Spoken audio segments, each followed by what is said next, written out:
Alright, everyone. Thank you all so much for joining us this Thursday evening for some more Dungeons & Dragons on Lionhead Gaming. Tonight's game is, as always, Song of Rapture, as DM'd by Omen. We will be missing John this evening, so Clyde and Mitty will be played most effectively by Brendan. And, let's just kind of get right back into the thick of things. Got a lot to cover. A lot of fun stuff going on tonight. Monsieur Omen, what do you have for us? Join the Valiant Seven, entering upon a chaotic and violent scene of monstrosities pouring over these hills and lashing out at these people who have made camp alongside a makeshift road. How they got here and why is not my story to tell. Can someone tell me what happened last time on the Song of Rapture? Previously on Song of Rapture, everything was coming to a close on Argos Day, and the Valiant Seven was heading back to the Fallen Horse. But waiting for us there was Layla Blackburn, a noble who we met a couple months ago, who gave us a contract to deal with these centaurs near Broken Ridge. They had been attacking workers who were supposed to be building a road to connect her town with Ranhold, a trading route, if you will. But it's been 3 months, and we didn't do anything about it. So she came to renegotiate terms. Originally, we were just going to get paid 3,000 gold pieces to do whatever it is that we needed to do so the centaurs weren't a threat anymore. Now, she's giving us a week to deal with it. And at the end of the week, if we haven't ensured the safety of her people, she's going to open that contract and turn it into a bounty. 5,000 gold pieces to exterminate the entire Zephyrtune tribe. While Persephone thinks we could probably negotiate still, that 5,000 gold piece bounty is rather tempting to other members of the party. Now, while they were discussing it, Gregory was trying to decipher a letter he got from a white eagle sent directly to his house. His younger brother, Sam, a bookworm of sorts, wasn't able to quite figure out what it was, but he did think that the encrypted message represented numbers, like on dice. So Gregory took it to his father, Edder Timberson, who doesn't get mail apparently, but he did tell Gregory that a white eagle is very rare and usually comes from the desert. The next day, as everybody was getting ready for their journey to Broken Ridge, Gregory finally brought the letter to Samantha, who was able to decode this letter. What was inside was shocking, to say the least. Each line of text that she decoded had a message directly for her. And Gregory, Luna, and Jody all stood around as this letter spoke to her, quite literally. They learned that Samantha is a queen. Her knights, Ouroboros, had fallen. Her sister, Angelica, who Gregory knew was held captive somewhere, was dead. And while everybody was getting ready to leave on this journey to deal with the centaur situation, Samantha was thrown into mourning for the loss of her sister. And with such tragic news, she can no longer keep all of this information secret from the rest of the group. Before heading out, Gregory told the rest of the party everything that Samantha had told him. That she was royalty, that her sister was captured. Her kingdom, it seems, has fallen. So she may not be in the best of state to handle the situation. While traveling on the road, Gregory and Clyde seem to be putting the entire plan onto Persephone's shoulders, who seems to have a plan. Seems like even if she didn't, she's going to have to, because Samantha, the thinker of the group, isn't going to be able to function. You know, mourning her sister and all that. I mean, it can't be that bad, right? They can be negotiated with. And then we arrive at a camp several days later. A camp presumably owned by the workers near a half-constructed road. And then we saw the centaurs attacking the camp. Maybe we can still find a way around this? Peacefully? We'll find out tonight on Song of Rapture. Oh yeah. Very well done. Give yourself some DM inspiration, Persephone. Awesome. Oh, I have it. Roll a d100. Yes! Kill them and notice that they were just there to sell cookies. God, no! Would you like an apple pie with that? One moment. Two. Ding, farther down. As indeed, we return to the Valiant 7 coming across this road that's being constructed, and after some harsh criticism of the straightness of this road, maybe it could be a little straighter, I guess, from one point to another, we find that this camp is being beset by over a dozen, or at least a dozen, you seems, centaurs pouring over these hills. You see many of them charging forth throughout their ranks, running through tents, and basically swinging with these large, it looks like possibly javelins, if not pikes of sorts, just using their extended length and their great size to overpower the poor men wearing leathers and spears and shields upon them. And in the back, you can see, sitting atop this hill, the larger end, about maybe 20 feet above where you guys currently stand, are other centaurs. These ones seem to be of darker skin, they're not quite as well built as the others, and they hold these crooked-looking staves that have, looks like an assortment of talismans hanging from them. And amidst the rampage, the destruction, and the sounds of both soldiers, guards, and workers crying out in fear, I'm going to need you guys to roll initiative. Initiative? Oh no. No! That's cheating. They're not allowed to have initiative before we roll initiative. Ryan? You have to re-roll all of those. I would like to use my DM inspiration for initiative. Mm-hmm. Absolutely.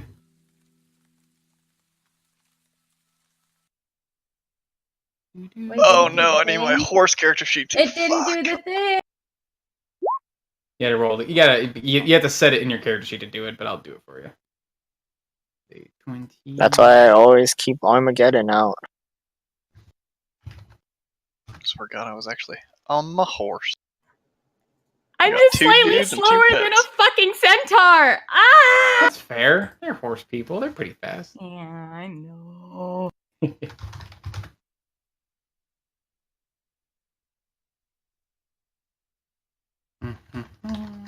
that's everybody? Did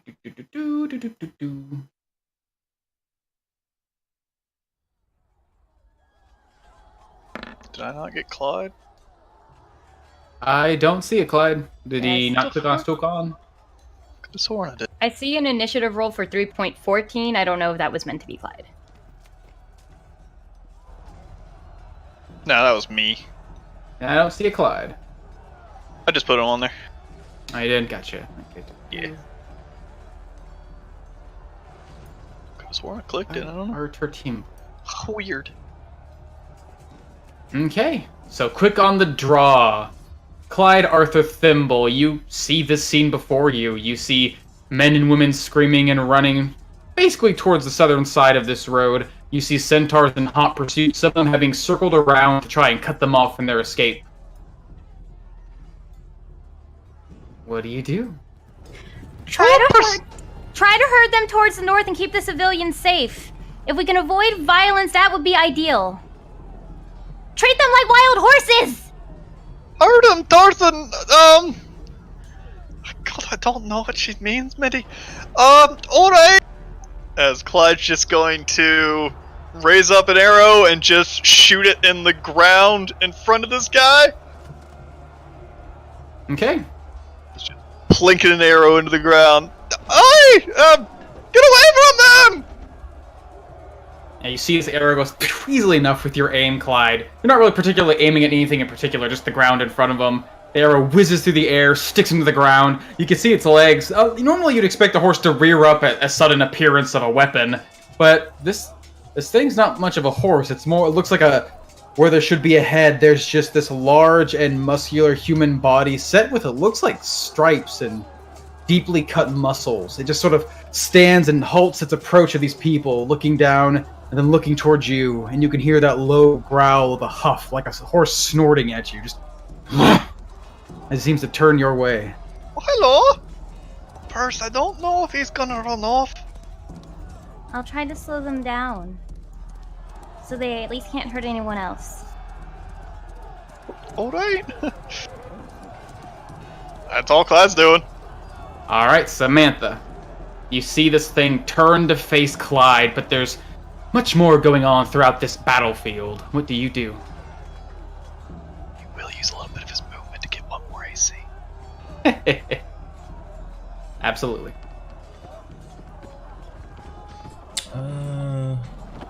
Samantha almost dispassionately is just gonna...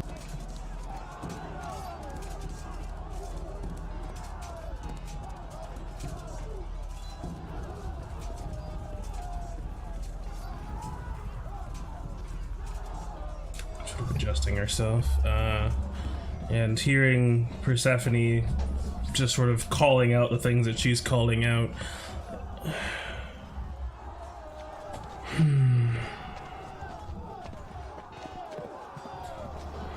We shall see.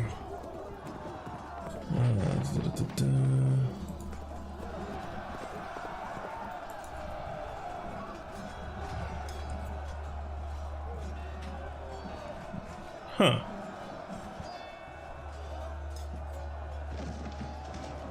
Okay. What are we doing?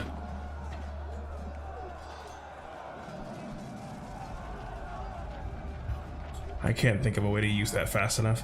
I'm just gonna cast Armor Bag at this. Okay.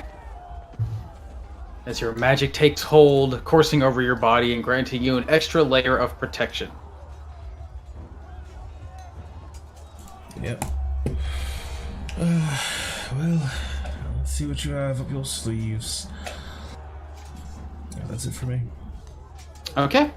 As these fast horse creatures continue to pour across this battlefield, you see one to the northwest turning his way towards one of these. It looks like a guard, a bit better armor than you'd find in Oakwell, but still just a mere man compared to some of the forces you've seen throughout your travels in Mobia. This thing steps forward and quite easily reels back. It looks like a pike of sorts, but rather than trying to make use of its range, he simply pulls it back overhead and just jams it down into this person. You see the man raise his spear up in defense, but the pike spears down through his own shield. You can hear the sound of wood splintering, and the man is pinned to the ground, and he does not move. As he begins to make his way down towards the rest of the camp, basically throwing himself across this tent. And as he lands before these two, you can see his hooves just reaching out and just trying to buck into each one of these two men. One at this guy. His hooves just pressing down into the closest creature. But barely. You can hear the sound of wood battering and splintering beneath his hooves, but this guy barely manages to keep this thing away from him. But as he's raising his shield from behind, another pike is coming out to stab at this other guard. As it comes from behind, sticking through his chest, the man reaches down. Just a soft cough of blood before he spills to the ground. And then the horse 2 comes over here, the centaur, trying to catch this guy on the other side, trying to bash him with his hooves. And indeed, while he's holding up this thing with his weight, barely keeping himself standing, it takes everything he's got to hold off the first centaur. The other hooves come from behind and crash into him, slaying him as well.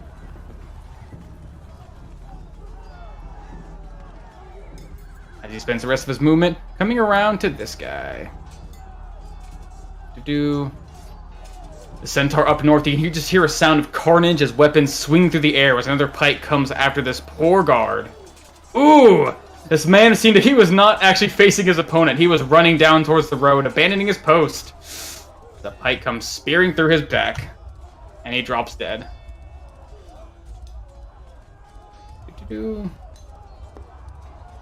As he comes down here, you can see as he approaches this woman who has no weapon in hand. She just looks, she's wearing like a simple set of overalls, just running, dropping her spade in hand, trying to get close to the road.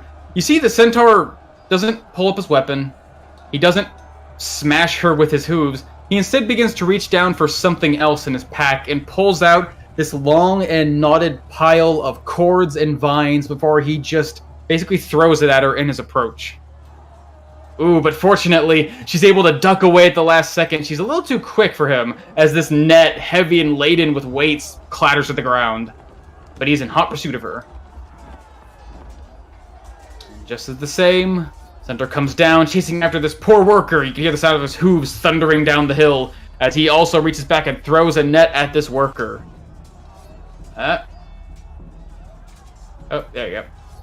As this net comes piling down on top of her, she immediately gets covered in this pile of weighted vines and rope, as she, barely manages to keep her feet for a moment before falling to the ground, prone and restrained, and with his other hand he reaches down, scoops her up, and pulls her on top of his, I guess the arch of his horseback. Let's see, Ooh.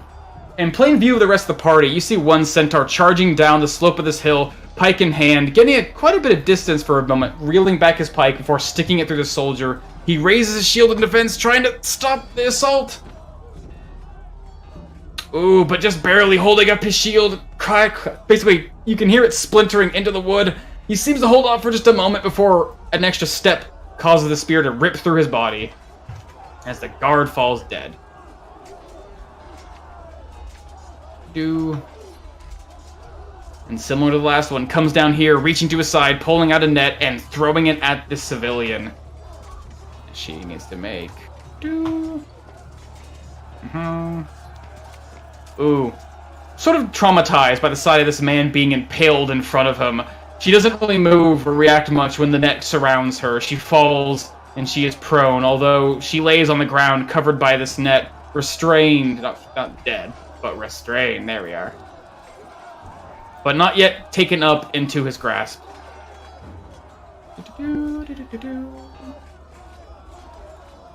Coming around the side here, as if trying to avert these soldiers from protecting the people, you see this centaur swoop close to you, Samantha, but not particularly close enough to really get within the range of your magic or the range of his spear, as he seems to be focused on these soldiers, just turning in one fell swoop, stabbing out at this man and trying to kick at this one with his hooves, not too much caring which one dies first.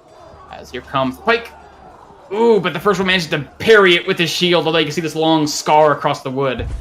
As he turns around to this guy, he reaches back and just tries to basically shove his hoof into his chest and shove him hard to the ground, which he does. And as he hits the ground, you can hear the weight of this thing cracking into his ribcage as this man falls dead. And last but not least, you, Clyde, catching the attention of this centaur. You see him rear back on his heels. He takes his pike in hand and charges forth straight at you. Oh, hello! Oh, hell! Ooh. Certainly stab him. Yeah, you're being nimble on your feet, Clyde, trying to outpace this thing, but it charges at you with such frivolous speed. A lot faster than it looks despite its size, but then again, it's a horse. And the pike spears down to your side, missing the center of your gut, but hitting you at the hip. And then suddenly you feel it, and oh god, it's terrible, as this thing's full weight presses into you. As it deals an additional 14 damage. Fuck. Hmm? The power of Lebanon! As it comes down to you, Purse. You see Clyde's spray of blood coming out from his side as it seems like this massive creature is shoving this long shard of metal into his stomach. Seeing the centaurs moving very fast and the scene unfolding before her, diplomacy is almost going to go out the window. A large ring of mushrooms is going to start poking out from the ground, and inside this ring of mushrooms of sorts is going to be really thick brambles. Ugh. I gotcha. Fuck yeah! As I cast a plant growth. So I'm gonna move it a little bit forward so I don't get cut neck. It's gonna be really. No. Because I'm going to move this over to my other screen, because what's happening is that little pathways are going to start showing up. So yeah. Yeah. As you see this, the ground suddenly becomes rich. It's already covered in grass that's now turning green with the coming of spring and soon the end as summer's end is approaching. But now you can see this grass growing thicker and taller as if the hills are covered in reeds and vines. And although it looks like this whole place is going to be overcome by this sea of green, you do see it looks like patches, maybe a line, that seems to part naturally, allowing for safe passage between these thick patches of foliage. I'm doing the best that I can. And at least this is super fast. Look at this. Yeah, look at you go! Amazing! Throwing all those penises on there. I hate you, Brendan. I hate you. Alright. I'm proud of you, Any Val. more civilians? No, that's it. Alright, and then one quick little path. Just to help us get around. There we go. The best I can do. Alright. Let's see.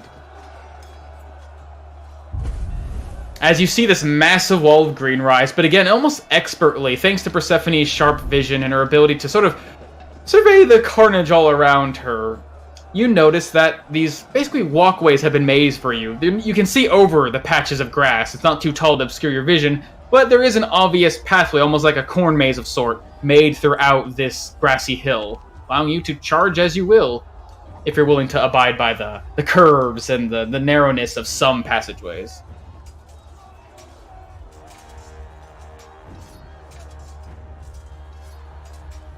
Okay. Alright, that's my pathway, and then I'm gonna try to get my horse. It's 60 feet of movement, right? Yes, ma'am. Yeah, alright, we're gonna go through here. Oh gosh. Yeah, I'm gonna place myself right about there. It was getting real clunky. But just so I can get closer to the centaurs who are trying to kidnap people. Mm. And that'll be my turn. Alright, Javen, you see people falling all across this battlefield, the sound of shields splintering and blood spraying, and even one very close to you as your friend Clyde has been recently speared by a pike as this creature has stood before him, trying to take his life. What do you do? Oh, hell. Jimberson, you got this one. Oh, yeah, I'll try. God damn it. Oh, I need to.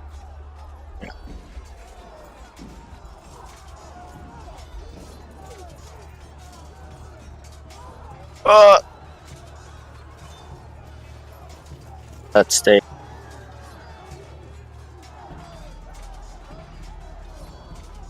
Yeah, I can reach that. Easy. You are running through all the difficult terrain now. Not even difficult And terrain. Special terrain. Difficult terrain! Well, that's the thing. Well, It's not really hilarious. difficult terrain, though. These reeds and vines that she grew out of the ground, they don't seem to just offer something of a challenge to walk through, something that Clyde and even you, Javen, when you're moving quickly, can overcome.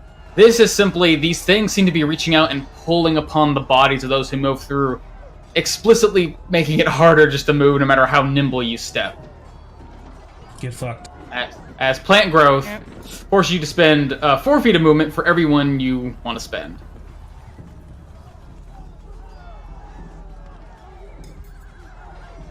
I was gonna slow him down. I mean, it's still difficult terrain, right? It isn't. Nope. No, it is not explicitly difficult. written Not. difficult terrain. That's the whole Wow, It's that like is written- dumb. literally. I hate it. thing. Yeah. I hate it. All right. That's why I made paths. Your path is dumb. Oh man, why'd you have to like one? All right, now we have to do squiggle. Yeah, it seems like if you were to run through this thing, you can make it, but God, yeah, you would be having to basically pull yourself through these reeds. If you had some jump on your side, you could probably jump over some of them to get to the other pockets, but might be a little difficult to do. Well, I guess they're just dead. Oh. There's a duder right there. Oh yeah, let me just jump on the dude while there's still 4 other people, right? I wonder what they're gonna target. Just kill him. It's okay. We're just gonna kill him. It's okay.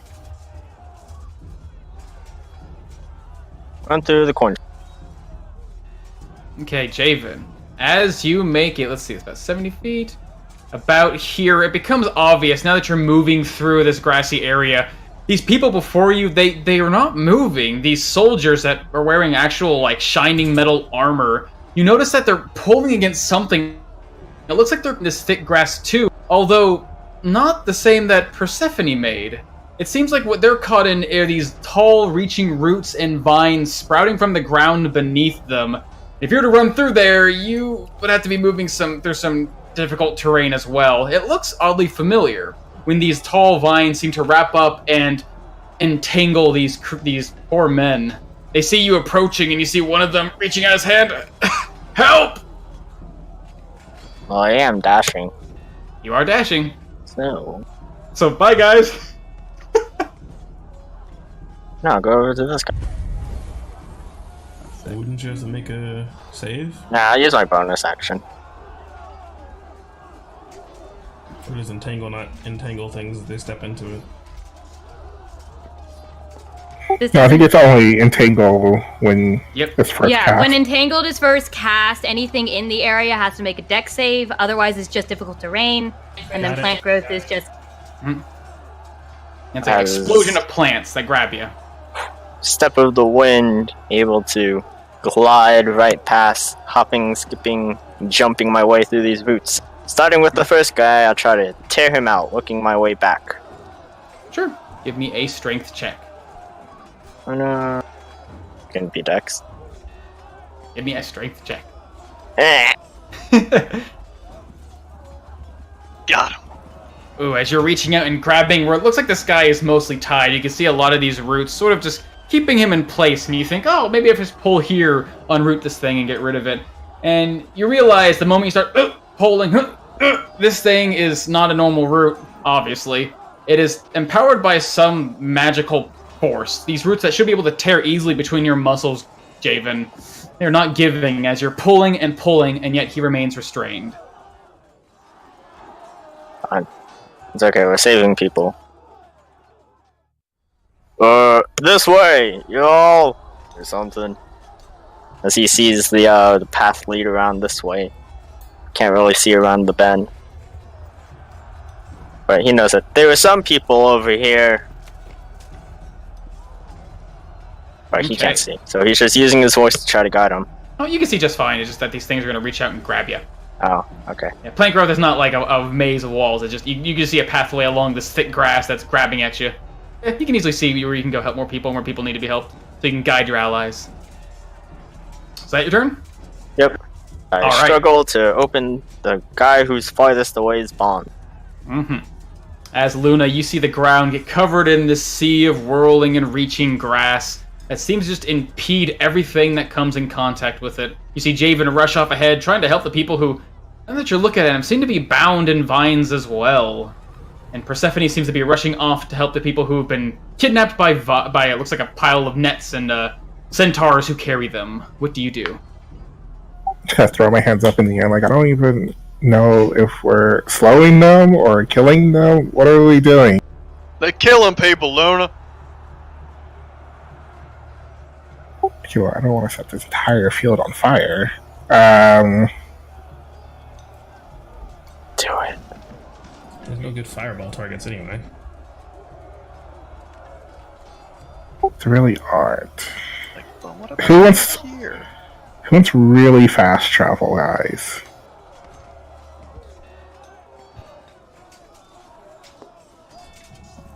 I'm be trying to catch up with them up there. Clyde, you got this? Oh, yeah! Me and Minnie! Oh!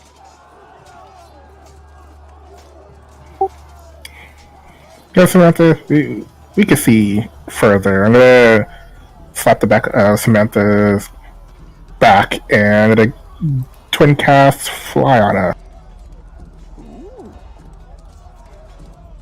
What's it look like when you cast Fly? Give us a refresher. So basically, her shadow and technically my shadow are just going to kind of climb up onto like our backs and just create these very strange bat-like wings. They used to be like feathers, but now they're really bat-like.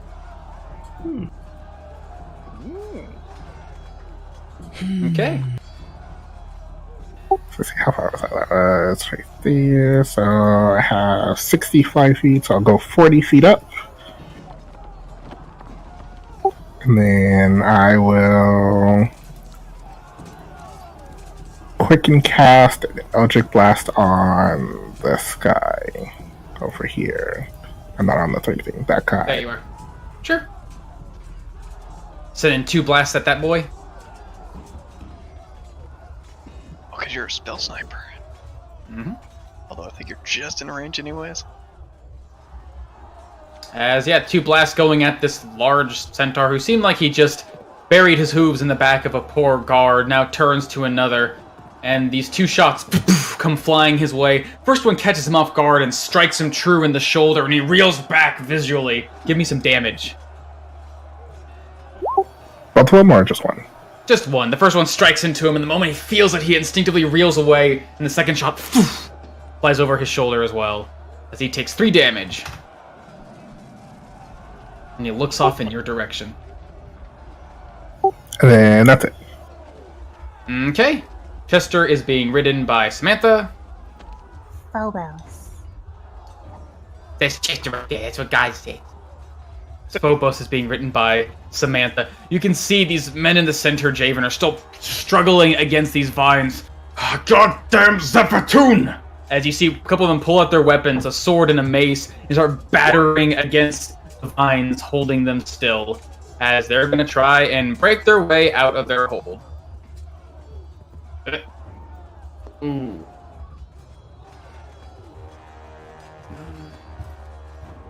Let me double it. Ooh. I believe you, thugs. Thugs. I don't trust them now. They're thugs. As you see You these gotta men kill 'em. battering their weapons against these vines, but to no avail, especially the ones who seem to be using the maces to smash into the hardest part of the root. You see the older male, this dark-skinned man, covered in, looks like half plate, is sort of trying to swing his longsword at these vines, but he can't get a good angle, and all of them seem to be restrained still, unable to leave, as it comes to you, Mitty. Mitty! Sing him! Mitty runs on up as he's stabbing down into Clyde. He just leaps up and tries to grab onto his arm, using his weight to just try to pull him down to the ground as he's going up with a big old bat. With advantage. Just see if it crits. It doesn't. 24. Ooh, 24 will hit. 9 points piercing damage.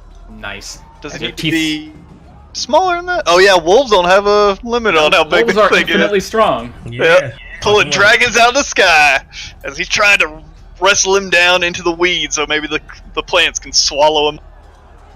As you're biting at his leg and ripping and tearing, you rip hard, and the large man pulls his pike out of Clyde's stomach and falls harshly to the ground.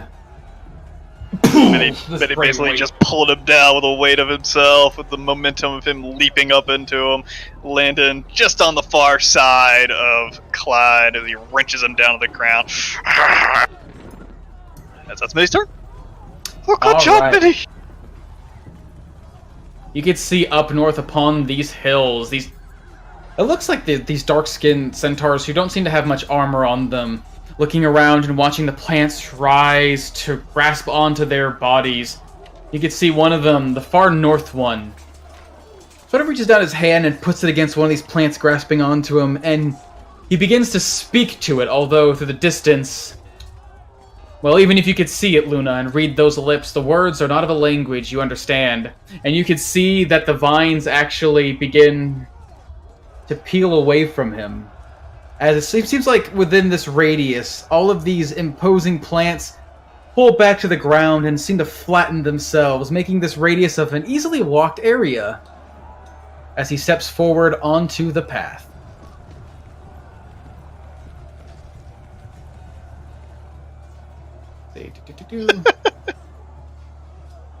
As he make his We way, believe in you, walking through this bush, sort of galloping over it, trying to get a good view. And you can see this thing turn and face you, Persephone, with this not quite anger in its eyes, not quite bloodlust, just concern and caution. Wait, what? As the other one, looking around at this battlefield, holds out its hand, and with the curl of its fingers, you can hear this crackling sound as if stones and steel were being battered together. And then a small orb of fire forms in his hand, and he just seems to lob it through the air. Not quite at let's see, where was it? Was it you? No, it was you. Ah, here we go. As he pulls out the small handful of fire and just seems to throw it through the air down upon, it looks like right in front of this woman, who seems to be standing in this now safe spot within the grass. You can see this flame suddenly burst upon the ground behind her. She jumps and turns to face it, and she looks back at the one who threw it with an expression of caution and terror, and she begins about to pull away from this centaur approaching her, but there's nowhere else to run. As he continues to try and drag himself, unable to have the same sort of effect on the plant life around him like the other one did, he pulls himself to the safety of the path. And yeah, that'll do it. Gregory's horse. Can you put the circle on the map later? I can select both myself. Circle on the map layer, the big green one? Yeah. Sure. Otherwise, I can't map or select multiple stuff. There we are. I mean, it's practically everywhere. Yeah. It is the map. Just Yes. make it the map. Yeah, I Seeing think this it's a good creature, thing. You should have just drawn the safe paths.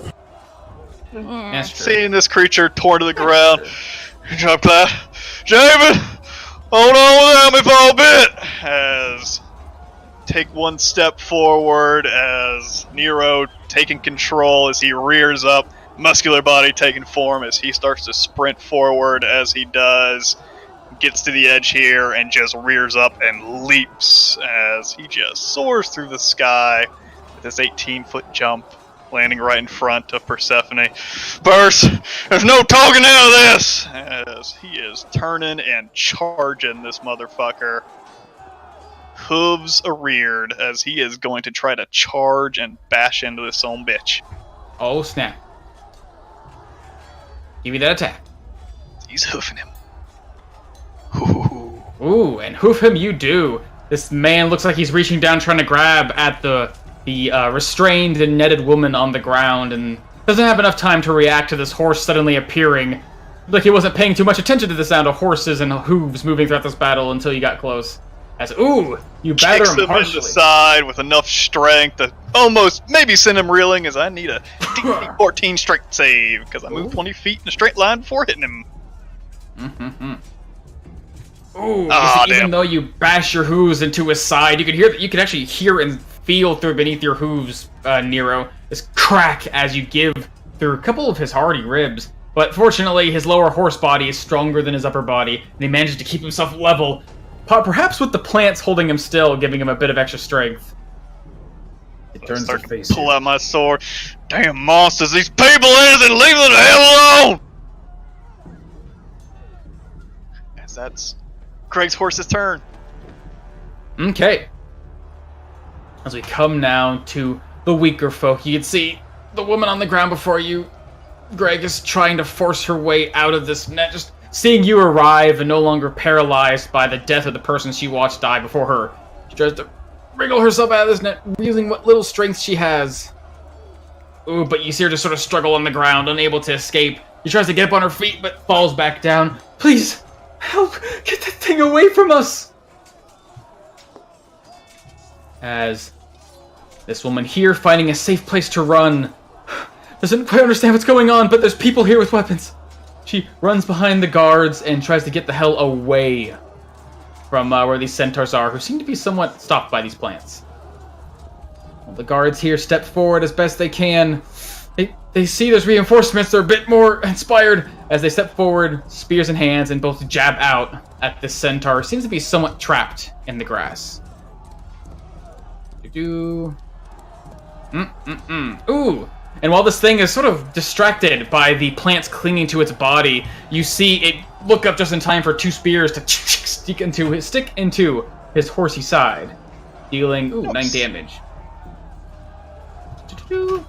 As this thing pulls back and bashes their spears away with his pike before moving a hand to tend to his wounds, he turns to give him his full attention. As the guards down here, let's see, the people down close to you, Clyde, seeing that this creature that was accosting them is no longer facing them, they're going to try to take the safest option possible. A couple of them just seem to dart and dive beneath these carts here, sort of hiding beneath them, trying to get out of sight and out of the range of these things' weapons, while the others, not quite, at least one of them, not quite able to fit with the others, simply makes her way down to the south, trying to get out of this skirmish. Running like hell. Let's see.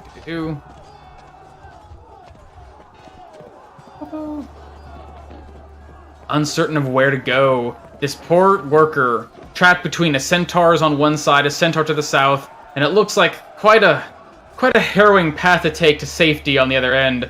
She simply begins to get close to one of the guards and puts herself to the other side of him, trying to basically request his defense. Please protect me. As the other guard, realizing there's no really where to run unless he's going to just abandon his post, just turns and just tries to stab out at the centaur. But as he strikes out, the horse body has enough time, enough speed to pull itself just out of range of the spear, although you can see the edge sort of coax against his tough hide. It may have scratched him, but these things have quite thick skin. And this last guard, seeing the ground in front of him, rising to basically catch at whatever lies within, isn't really certain what to do. There's a tent in between him and a person who clearly is in trouble. So he does the one thing he thinks he could possibly do. He runs away from this creature, just getting just outside of its range as it tries to reach out and spear him with a pike, but just outside of its reach, unable to do so. As he runs over, steps onto this flame, extinguishing it, and then trying to get this woman to come with him as he tries to reach out and take her hand. As that is all he can do. Gregory. Damn regret feels. As the horse wheels back down after the kick, I am following it up with a slice of my sword as I'm just trying to cut into the side of this thing, trying to get it away from this poor innocent person on the ground. Trying to probably aiming for his sword arm here, seeing if I can just cut it the fuck off as I am cutting into him. Ooh. It's a normal strike. 16 to hit. 16 will hit. As you carve right into his arm. How deep? Just 15 damage. Nice. Ooh.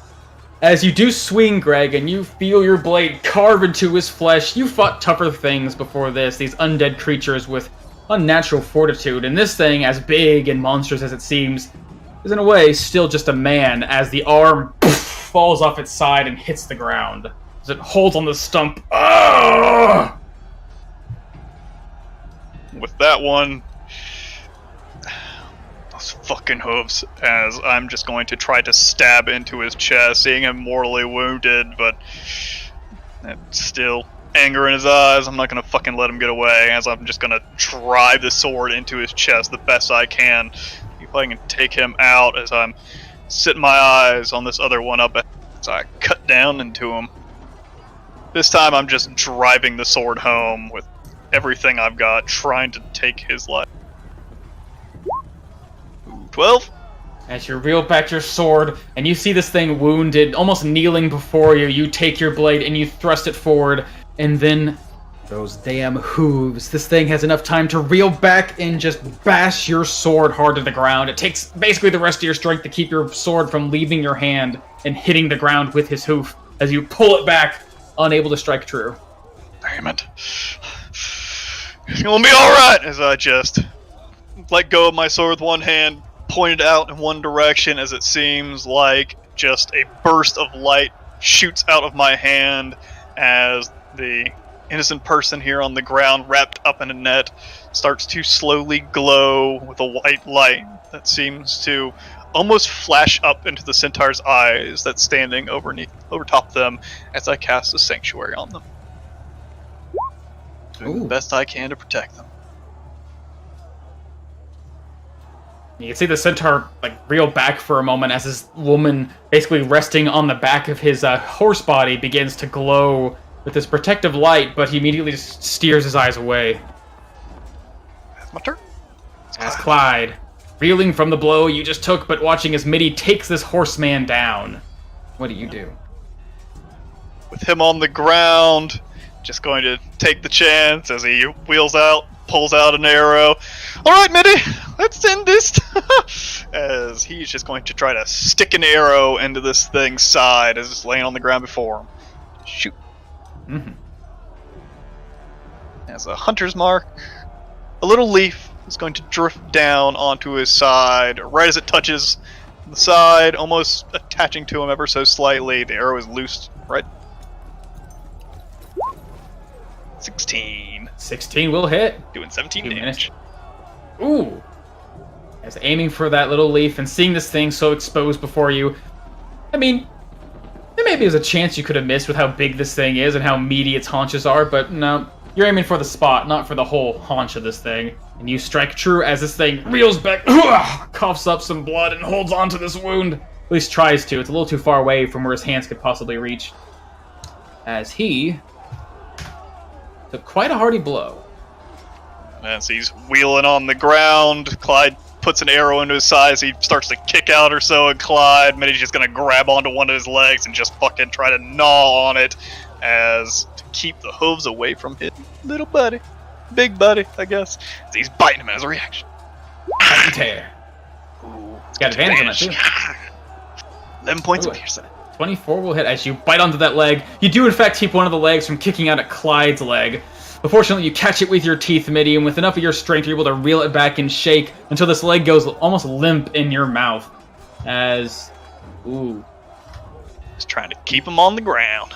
As he's definitely staying on the ground with your teeth sunk in. He manages to pull out of Mitty's mouth just the last minute as a spray of blood comes, but as he tries to put his hoof on it, he can't quite seem to find his footing as he's stuck on the ground. There's Clyde just gonna take up a little defensive posture as he just starts to hop back and forth on his feet a little bit, trying to dodge the hooves as Mitty holds one of them back. Just gonna defend himself a little bit, best he can. As he's gonna gain that 1 Okay. Is there a limit on this? I can't remember. You can use a number of times a day equal to your dexterity modifier. Okay. Yeah, he'll do that. Still use As Samantha, with a pair of umbral bat wings sprouting from your back, you now ride on top of Phobos. What do you do?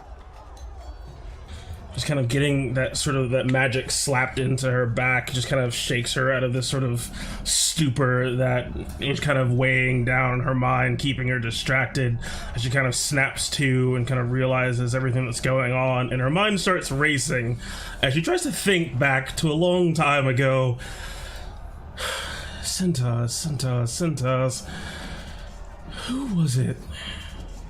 Was it him or was it him? As I try to recall who it is that sort of put centaurs into the world. Centaurs are an interesting creature because, for the most part, they're known for being these generally honorable and truthful creatures. They have strong traditions that they uphold for longer than most creatures have ever been alive, because centaurs have been around since the dawn of the ancients. But strangely enough, despite how honorable they are, despite how true they are, it was Malar who created the centaurs. Perhaps a deviation of what usually would come from a creature who holds secrets and trickery. Perfect, though. Much closer to him than the other one. All right. As I kind of position myself on the saddle, does dismounting take half your movement? Your fly speed? No. Neat.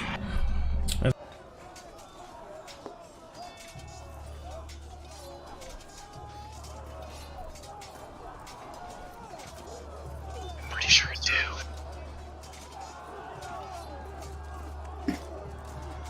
Yeah. No. Just grapple your horse and fly with him. I was like, that's really silly. As I'll fly here, kind of gaining altitude, getting up higher, and I see Persephone just kind of like looking around, this sort of face of shock, I guess, on her, and worry, and I make a quick calculated decision. Alright, Persephone, I'll give it one more try. You'll owe me if it works.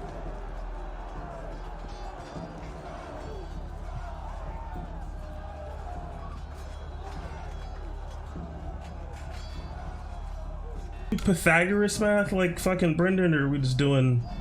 I mean, are you going like forward and up? I'm going forward and up, baby. And do forward and up.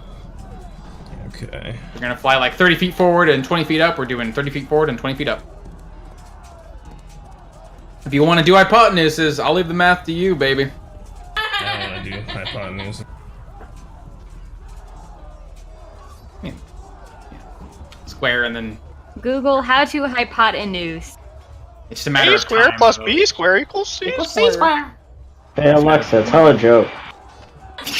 This is far enough. I'll just go here to where Persephone is after saying that, and just rise 30 feet up. Where the fuck's the wing? There it is.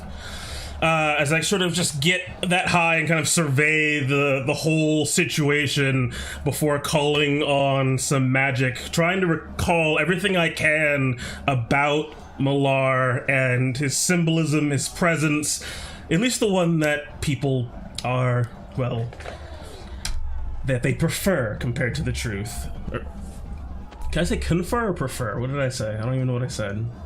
Prefer. Yeah, prefer compared to the truth. As I will invoke some magic and try to summon forth a very large phenomena around me. So I will cast Major Image. It's automatically 4th level, right? What does that mean? Yep. Does that mean anything? It doesn't Yeah. mean anything. Yep. No scaling on It Major is a mean slightly anything. strong. It is a slightly stronger. It's harder to get rid of if someone tried to rip your magic away. Hard to spell. Yeah. Yeah, because like at 6th level it means something, but I'm a warlock, so It's that hard doesn't magic. matter. And so I'll cast a little Major Image and just summon forth, his symbol is what, a red hand? Just this sort of blazing symbol behind me, and just sort of change, if I can, just sort of emanate a voice from the same phenomena, calling out to the whole skirmish in common, but hoping that just because of my presence, my ability to negotiate with basically anything, my words, my intentions will reach even ears that can't understand me, leaning on my expert parlance, hoping that works through my magic. As I will say, in the name of Malar, stop this unhonorable combat, yield or face divine justice.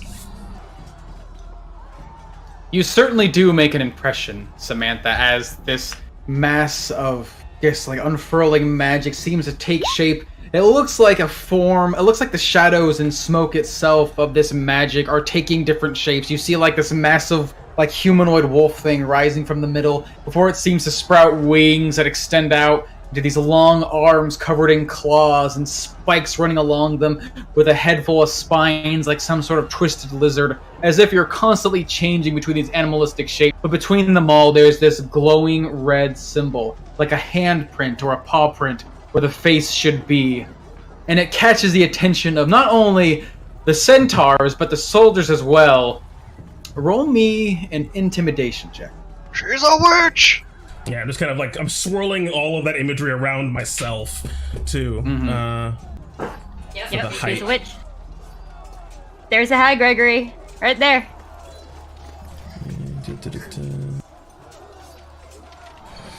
Do I like Persephone that much? Please say yes. No, you don't. Peter, shut up. You really don't. Nah, it's fine. I'll roll it straight. Ooh, get fucked. Oh. As you see this magic pouring out, you catch everyone's attention, Samantha. You can see that the centaurs all have their eyes on you, this spectacle to behold. And you see some of them actually try to take a few steps back before the plants catch onto their hooves. But after a moment, you see some of them begin to look at one another, and then they look back to you, and one of them, still unwounded, pulls out his pike and points it at you, and he shouts this word in an old language that you would understand, Persephone, in the language of Sylvan. Demon. Samantha, it didn't work! Actually, I think you made it worse! Well, divine justice it is.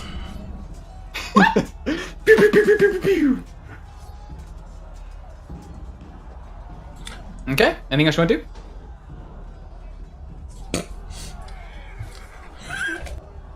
It's going way beyond the bounds of the spell, but I just realized, like, standing in the major image you described is very obfuscating. It is. That's yeah, I can't bonus action cast. That's it for me, baby. All right, well, I use my sorcery pull. Wait, no. Yep.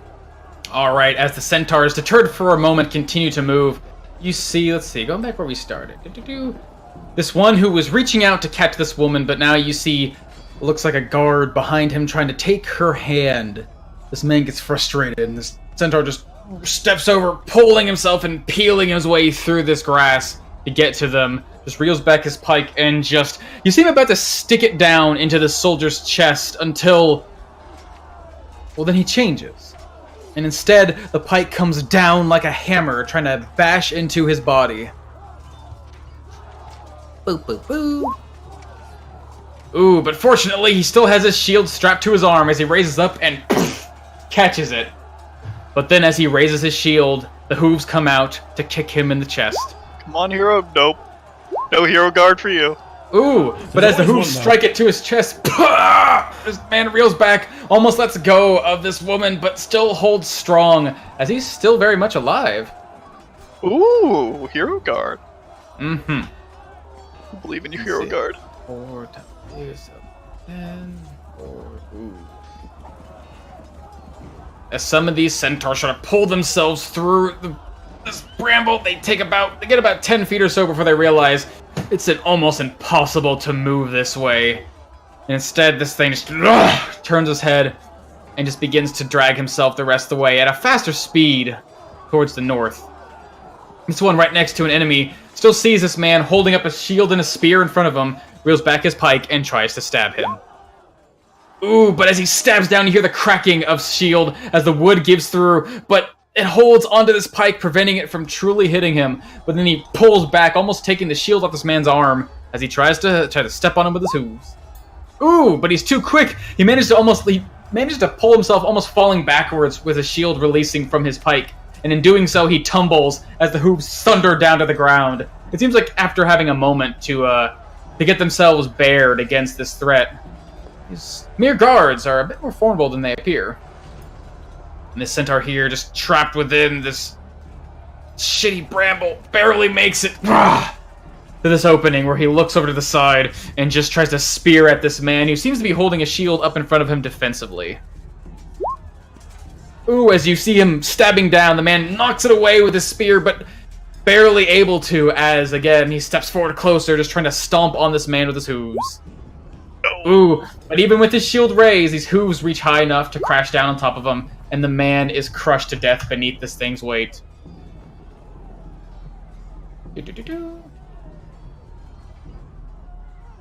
This centaur resting before you, Clyde, and now that one of his legs has been torn open by Middy's bite, and Clyde, you're shooting arrows at him. He tries to get up, but can't quite get on his feet. It's hard for a horse to get up, especially when he's surrounded by people sort of in his way, as instead he just sort of takes his pike and just jabs it out at Middy, although doing so with a bit of disadvantage. Middy, watch out! Keep hold on the leg as he just hops out of the way, as the thing's just stabbing down at. And as he's basically stabbing at Middy, he hears that little squeak from Clyde trying to get him out of the way, and a pair of hooves are being kicked your way, Clyde, with disadvantage. So an 8's not going to hit you. Nope. Easily enough, Clyde just sees the hoof coming, but with Middy's pull on the other end, the hoof just goes wild, not even going. Okay.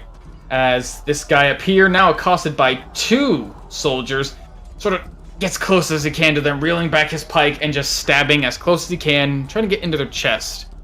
Going for the one left first. Ooh, and that one comes quick as this man's stabbing at him with his spear. His arm still reeled back where this thing knocked his weapon away. And he stabs him straight in the chest, piercing almost completely through him, although with a big gout of blood pouring from his mouth. When the pike retracts, this man stands barely alive, although it looks like he's about to drop. But as he's about to drop, this thing turns and just tries to shove his hooves into this guy's head, trying to return the damage that these things dealt to him, these puny little humans. Ooh, but this guy saw how badly damaged his ally got and managed to pull out of the way just in time where these hooves slammed to the ground.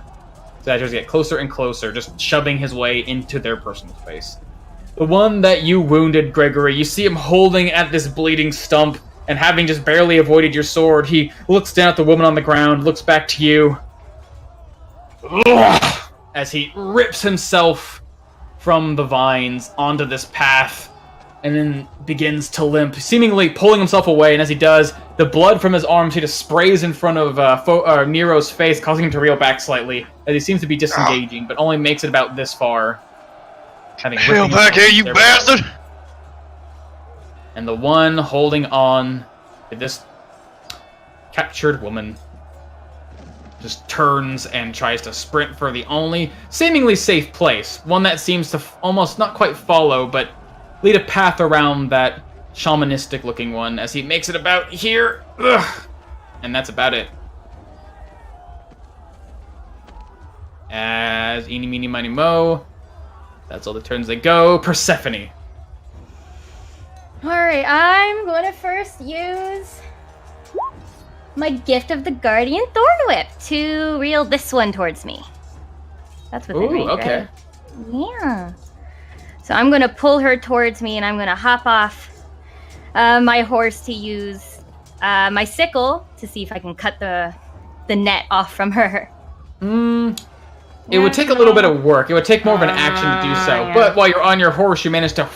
Your vines reach out. You see, Gregory, it looks like Persephone's trying to whip this person laying on the ground as her vines extend out. But just for a moment, right before they connect, they seem to gracefully reach out almost like a hand, each tendril extending like a finger wrapping around her body and then quickly sliding her across the ground towards Persephone. And you said it'll take more than an action to free her? Basically, it will take an action to do so, which you use to cast your spell. Yeah, I did use that to cast my spell. Okay, so scratch that. She's safe. Just walk on top of her.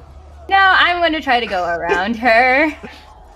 As I try to get around my crazy... It's rough, man. Difficult terrain. No, you don't want me to have tried to make it like an artist and like the perfectly measured outlines. That would have taken forever. So I'm going to try to go over here then. And no. I'm trying to, like, essentially get between Gregory and these centaurs. And What the hell are you doing? And I'm going to look over at them, trying to look directly at the shaman one who we made eye contact with. And in Sylvan, I'm going to say, I don't want to hurt you. But my friends see you attacking these innocent people. Well, not innocent. These people. And they're going to do what they can to defend them. Leave now. Also, drop that lady that you're holding.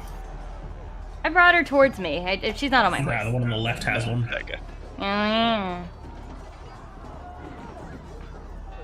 It's okay. The entire map's still difficult terrain. Okay.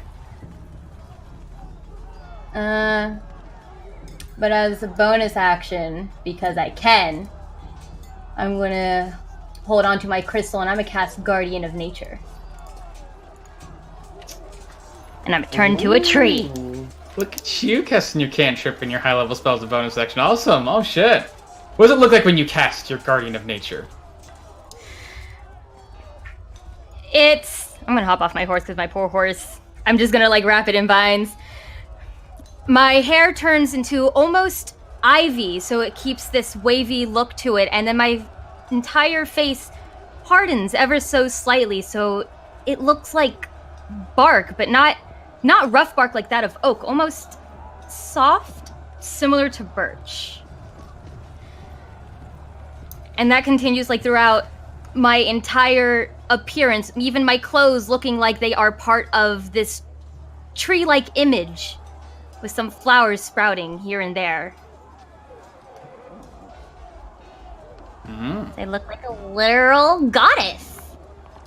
As you see the shaman, he seems to look with a moment of surprise as your words spill out in Sylvan.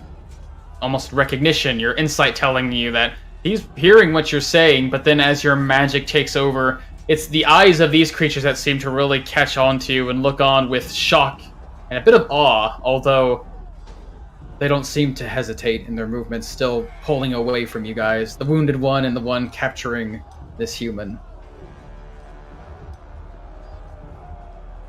As I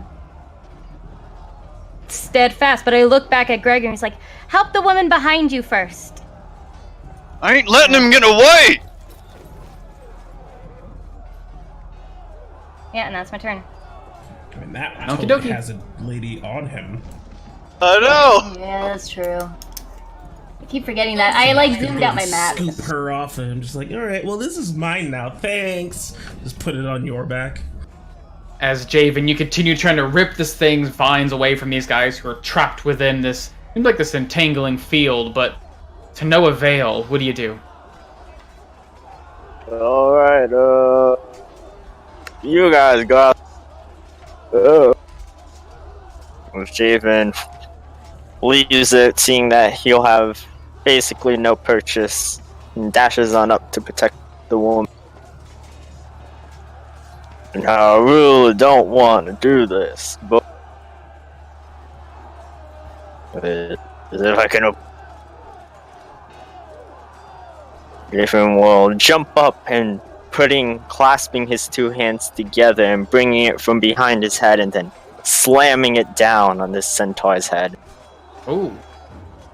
Give me that attack.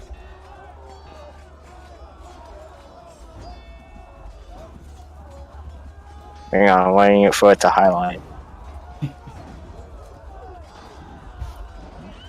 Gotta crank that processor, and we're highlighting. Tough like I like Hang on, delay my my- turn. Can you delay your turn? Don't worry, I'm 'Cause I delaying have- enough. I have Because- groceries. That's almost fine. here. Okay, it's okay. I'll allow it. Computer goes slower. As I swing my fist. Yeah, Steven pauses in midair and you see like the loading screen Give sign us, just an anime, appear. give us an anime character. Modem sounds start playing. Yeah, he starts to buffer in the middle of his attack. Little circle starts spinning over him. And you're wheeling back your fist, and all of a sudden everything flashes back when you were a little dragonborn. Yeah. Yeah, what do you Poor what do you little see? Javen, you'll never punch a centaur in the face. That's far too above you. I will punch a centaur in the face. He'll just watch me.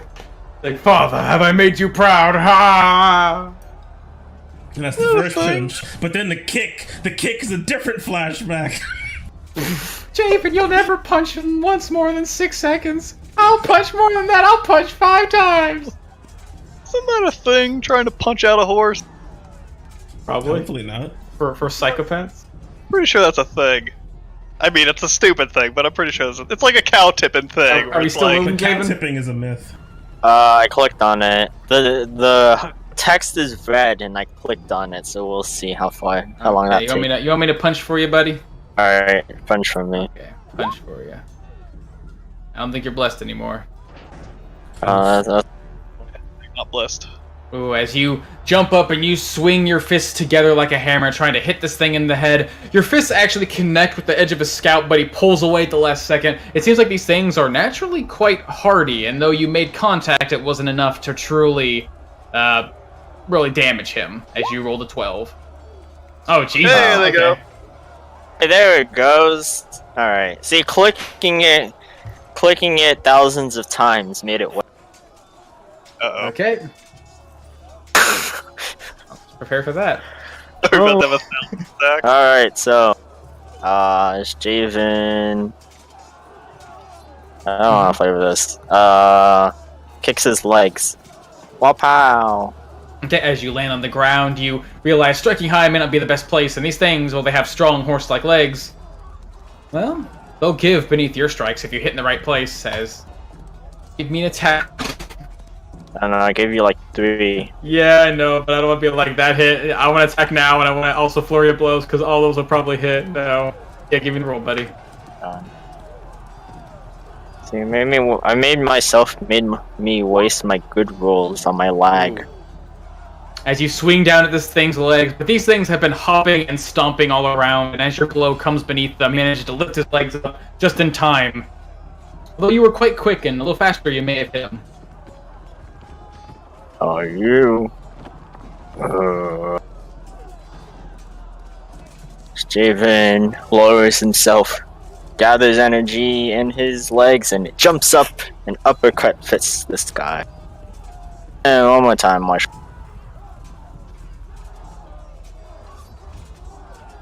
Come on, Javen. Yeah, no, I believe. Hey. Yeah! As with that rise, that dragon rising fist, you manage to jump up with your legs, catching him off guard as he's still trying to hop around and dodge your strikes. And you strike true, dealing 9 damage, cracking into his jaw. You're giving him that skull rattling. As in, strike. I'm just not going to click on it. Sending strike? Yep, I would click on it, but But we'd see it soon, if not later. Mostly later. As this thing's head starts rattling, he starts to reach up to take his head as if he suffered a major blow, but then just to slap himself. As he is quite hard yet unable to be stunned. oh, hey, look, there it goes. Oh, he cheated. Here's poor computer / internet. Okay. Okay. As it seems like Luna begins to... She looks around the battlefield and you see her magic begin to swarm, and she almost seems in a way to be whispering to us. Oh, you're back? Okay, cool. Nick, what are you doing? Let's see. Cast grocery What's bomb. going on? What? Cast fireball on everybody? Okay. What? Grocery No! bomb. Give everyone food. See fireball right here. I mean, she could die. It'll be fine. Wait, what? Yeah, I'm going to create these 2 large spears of just crackling energy as I throw them across the battlefield as I twin cast Chaos Bolt. One at this person and one at that person, because they look like spellcasters, and spellcasters are dangerous. I should know. Okay. First one at the guy on the left. Ooh, and that will hit. Give me that damage. Bouncy. Ooh. Bouncies! Bouncy! Holy shit, the Let's first see. bounce. Max damage. So, first of all, the question is, what damage is that? Oh, where'd my thing go? I used to post it. It's Maximum- healing. I believe it 8. Thunder. Ooh! As this crackling beam of a spear of thunder, you take this energy and throw it, and it flies through the air and seems to vanish after a minute as if your magic was gone. And when this creature watches this coming his way, stops for a moment before suddenly it explodes against his body as the magic re-emerges, as he takes a hearty amount of damage. Divine justice. Can it hop 15 feet? But before that, as the magic begins to coil, you can see this thing pull back, and you can see it looks like his staff was ever so slightly curling and moving like a root or a vine, and suddenly it stops as the men down here are all freed. Hey! Nice. Concentration fucked. Okay, how does this bounce work? Let's figure this shit Creatures out. of my choice in 30 feet. Ooh, Bounce at that guy. 30 feet, fuck. So it's another attack roll? Yeah. Okay. Give me another attack roll, Here it baby. is. That'll definitely hit. As the magic re-emerges and surges towards this guy, dealing... Ooh, what damage are we dealing here? Fire damage. Fire damage, as this sudden spear seems to bound off of him, becoming this invisible sonic spear that bounces off the first centaur, breaking his magic, and then rebounding towards this one, seemingly moves so fast that it actually catches fire and strikes into his back, dealing 11 damage. As he lunges forward, puts his hand on his back, and looks back towards his ally with this look of confusion and anger. And what's your other strike going for you? Other spell boy? Get the other person all the way over there. Alright, give me that attack roll for all the way over there. 15. Like the idea of your invisible spell that just made him spontaneously combust. Oh god. Give me some damage roll as this pulse of magic goes flying through the air. It manages to very carefully, with your careful control, swim past Gregory, swim over Persephone, her new form, even go over the centaurs who tower in height to strike this guy right in the chest. Give me that damage. Ooh. So are you dealing... More thunder.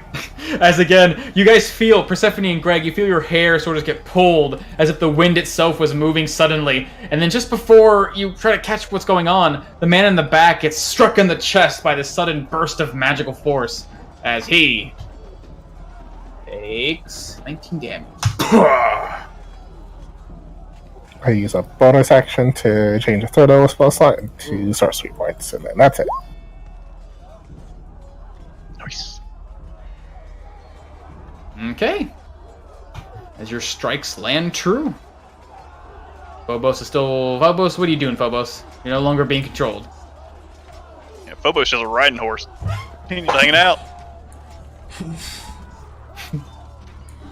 He tactically sides to the side. Get the fuck out of here, Phobos! Run!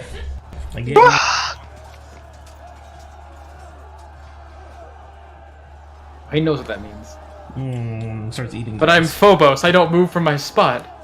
That's my thing. He said, fuck this noise, I'm out. He just goes I'm away Chester, and man. starts eating. Nice. He's Phobos- retreating. I'm gonna put the retreating condition on him. Yeah, As Phobos he gets pulls to the side himself of the away map. along the edge of this safe path, getting as far away from the fight as he can, as behest of his rider. Adorable little boot. Bye, Phobos. Needs a Now horseshoe, these- though. These soldiers look down in confusion as looks like the vines suddenly pull away, and they're now more aware after the magical display of Samantha and the words calling out of the Valiant Seven that they are no longer alone. Men, there are people being captured. Come on, we can't let them win again. As the thugs begin to run as quickly as they can. Here. Gonna catch up with the rest of you. Others coming down here to assist.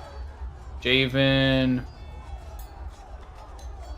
You see one of them walk up to you, Dragon Man, giving you like a quick pat on the shoulder and thanks as you tried to help him, and he seems quite grateful for it. As they pull up, it looks like they have a shield strapped to one arm, and it looks like in the other they have a mace.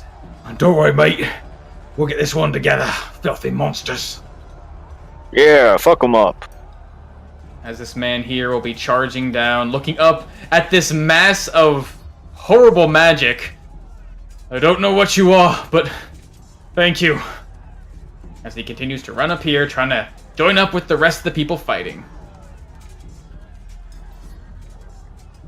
As Mitty, your mouth's still full of blood, and you see this creature stabbing out at you on the ground and kicking out at Clyde, but to no avail.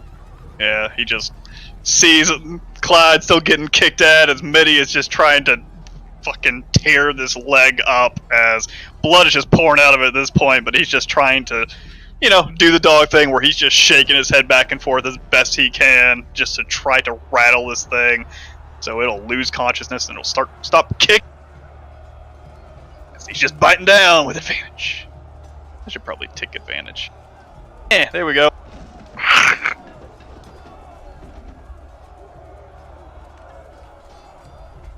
Oh, 11 that'll hit.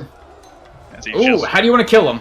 just wrenching this leg back and forth as he's slowly backing up, trying to pull him a little bit more in this direction away from Clyde. As you can just see the leg just starting to get mangled as it just gouting blood all over the place. Probably just tore a major vein, and there's just blood pouring on the ground. Probably just enough for him to bleed out real quick.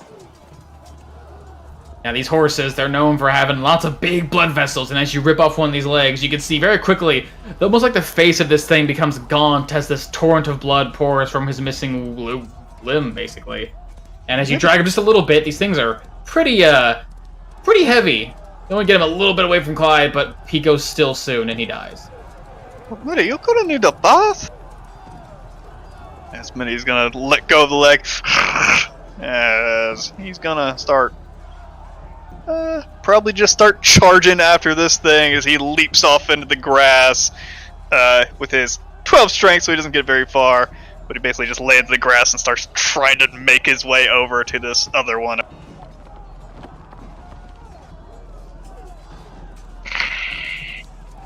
Esther? As it comes down to these shamanistic-looking centaurs, the one who just suffered this blow to his chest, this invisible force, looks back up to you, Persephone, and he says in Sylvan, "I do not wish to fight. Please, leave now." As he steps forward, pushing himself between his allies, getting almost right in front of you, as he takes his staff and just extends it towards you very gently. And then you feel it. This wind, a line of it straight, pushing both you, your horse, Gregory, his horse, and the men behind him as this man summons a gust of wind. I'm gonna need everyone, let's see, Gregory, Persephone, your horse, and Gregory's horse to give, give me strength saving throws. These guys gotta do it too. Am I getting picked up off my feet, or am I just getting shoved back a little bit? Both you and your horse are getting shoved back a little bit. Depending on who makes their save, depends on, you might get pushed off your horse if your horse stays and you don't. Phobos and I, fuck! Can Nero and I intentionally fail to save? Sure, if you want to stay on him. Yeah, I do not want to fall off of Nero, and seeing this wind pushing me back, I just grab onto the rings and just trying to back up, seeing Purse maybe being pushed back into me, just trying to make room until this magic...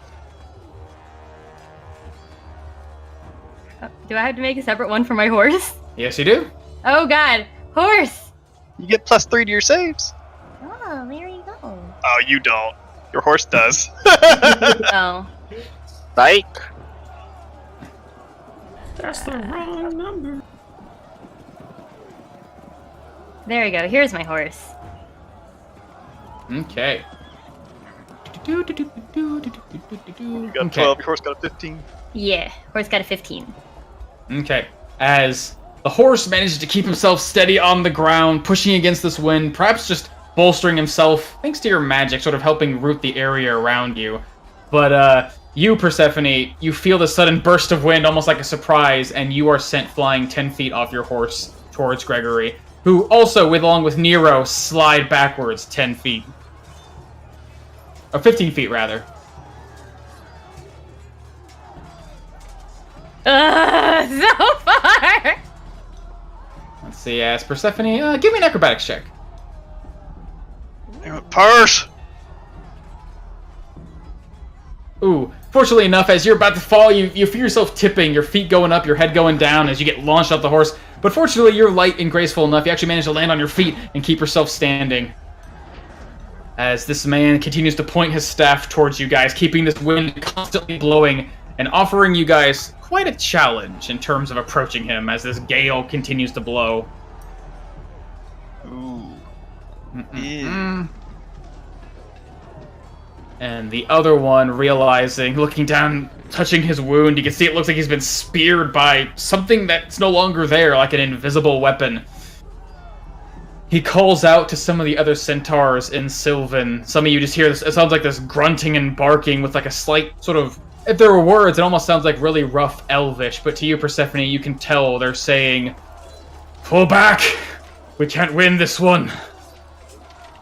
As he simply turns towards the grass, and again, he points his staff down towards it, and you can see the grass reaching up to try and grab him, and suddenly reel back and flatten, as he seems to move through this area unabated, he's stopping just on the edge of this thing, almost waiting for the rest of his allies.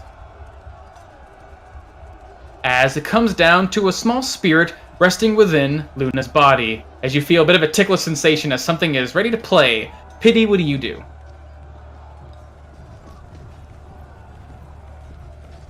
Is Pity getting groceries? Pity's probably eating. Samantha, Luna? Yep. Just Oh, no. boring her soul. Nom nom nom. No. No. Nope. No. No. Don't do that ever again. No grape. There is no grapefruit involved here. No. No, that's it. That's it, guys. That's all. Unfortunately, we have a cease and desist from you, the audience. So this good night. As Samantha's jaw unhinges, you see her snake all form together into one giant. You see her, her jaw okay, so- unhinged, and she pulls out a grape.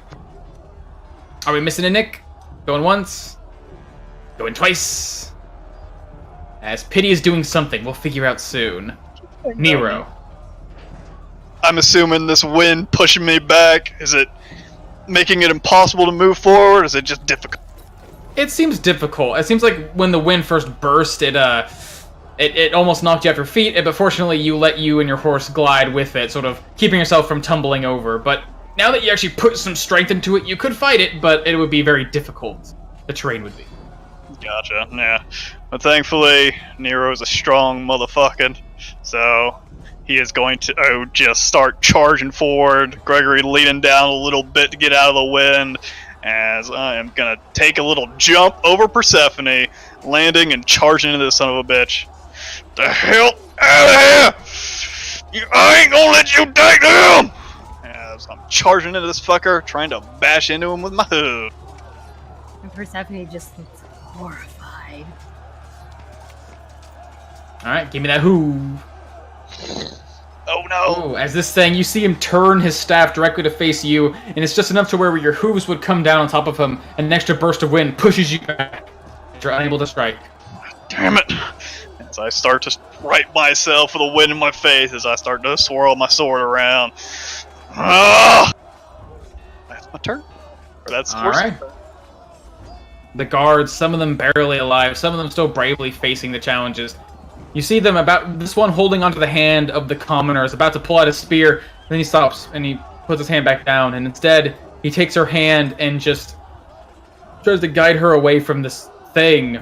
And as he gets just outside of its reach, you can see this thing looking down at him menacingly and then turn away. As he tries to find a safe place to go, the only seemingly safe place seems to be through stepping into the into the terrible reaching grass. Down here now, with some allies, this one feels a bit bold. Continues stabbing up at this large centaur. Ooh, and actually catching him in the side, dealing 5 piercing damage. Ooh. This woman's gonna try to run. These two down here are both gonna stab at the centaur, assaulting them. One of them barely alive, but manages to hold his spear, seeing that allies have indeed arrived, and well, it sounds like these things are not quite as confident as they usually are. And as both of those will connect. God damn, guys. Hero guards. It's two spears stuck in this thing. Seems like every time this thing comes to attack one of them, even though some dodge their blows and some weather them, they're actually dealing a considerable amount of damage to this one as blood is pouring from his front, the centaur just gritting his teeth and bearing it. As now surrounded by people to save her, this girl's gonna be running like hell. This girl still laying on the ground, tries to get out of her bindings. I don't think it'll even matter. Ooh, now that she's surrounded by allies and having been dragged around, she finds a soft spot in the net and manages to get up. Although, she can only make it so far. Yeah, basically just makes it about here with her speed, getting out of this net and making her way towards safety. As the rest of them continue to hide and basically, well, cling to those who protect them, as we come to Gregory. Giant swirling hand overhead. I just swing my sword around, aiming basically just for his side, trying to cut this damn magic out of my face. Enough with this! As I will swing my sword around, as you can see, light starting to glow. Ooh, Ooh, 21 to hit. 21 will hit. I will cut into his side. As you can see that light glow as that resounding thud connects. As you can see, it seems like the blade stops and then just sinks deeper. As I put it first. 4 damage. Ooh. As this time he continues to try and use his magic to stop you, but you are far stronger than this Zephyr that he throws in your face. And with your swing, you cut straight through the wind and carve him quite deep. 18, ooh. As cut into his side. He Draw tries my to keep- blade, and then I just try to stab it straight through his gut this time, like I did last time, but this time a little bit more measured, although light starts to glow even stronger now on the blade. Cut the hell out as the wind fades, and I just, almost unrestricted, just plunge it real quick as the wind goes away. Ooh. Ooh. As you connect.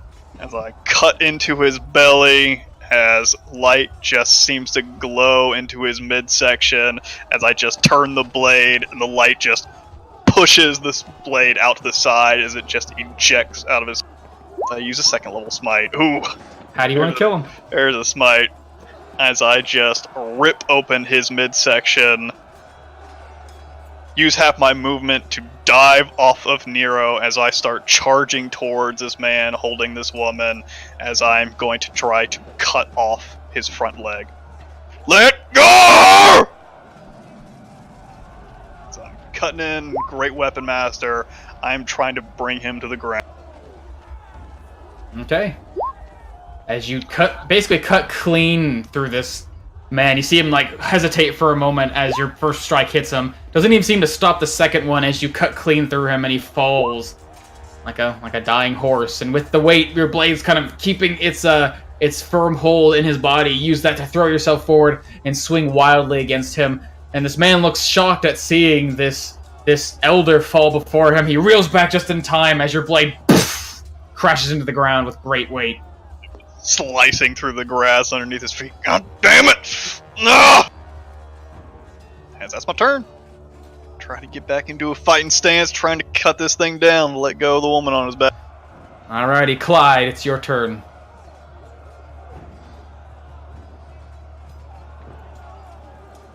As Clyde, freed up with the menace in front of him, reels around with bow and arrow in hand, seeing Javen way off there, seeing those guards seem to be taking care of the one over there. Mitty's going to help them out. He's going to line up a shot and fire an arrow over in Javen's direction, as it seems like there's still quite a mass of guys over there. See if you can help out Javen. As an arrow flies across the field. As the little leaf seems to drift right in front of your face, Javen, before maybe an arrow pierces through. Ooh, as an arrow pierces through that leaf, sticking into the centaurs. Ooh. The one next to Javen? Yep. Alright. As the moment that leaf touches, the arrow pins it to his body. As he does take, 16 damage. As this thing reels back, not really expecting this thing to such a small little arrow, an insignificant weapon, to suddenly strike into him so true, as he almost falls to the side, clutching at this projectile. But he doesn't dare look at you, Clyde. He continues to look down at these building numbers in front of him. As Clyde is just going to use his feline agility, as he is just going to start sprinting his way across the battlefield up into this little section to get to this person, this lady. Oh, it's all right now. Just it's all right. As he starts to string up another arrow. That's his turn. All right, Samantha, still supporting this magic that gives you this horrific and ominous-looking appearance. You can see the rest of the Valiant Seven are spreading throughout this maze within the grass. Pretty much dispatching of these things' forces quite readily now. Excuse me.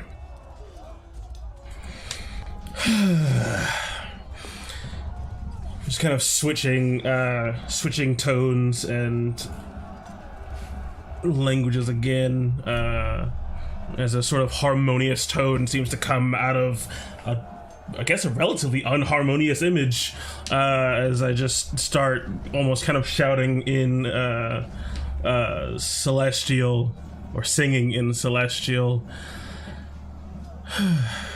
You were given a warning, and you have been found wanting. Judgment it is. Has 2 Eldritch Blasts going at the Centaur. Yeah, she'll be fine. She can roll down the hill. The Centaur with the lady on her back. With the lady on her back. Hoping to push him and just have her kind of just plop. Both those strikes will connect. Net damage. I will shove him 20 fucking feet. Hopefully that'll be enough force to just...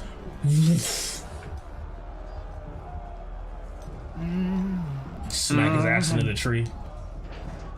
As both these bolts crash into his body, and he gets sent flying across the ground. You see the woman hit the ground a bit harshly, but not enough, you think, to probably kill her. And then this thing gets pushed quite a bit of ways into the thick grass as she kind of rolls a little bit, but now free of this thing's, well, its hold on her. This thing's pushed farther away. It looks up at this phenomena shooting bolts of magic at it and just spits under its breath again. But it doesn't seem like it's charging your way. Anything else you want to do? Dishonor. Alright, that's it. Okay. My magic totally faded on her, too. Like, cut out. That dude. No longer sanctuary. Okay.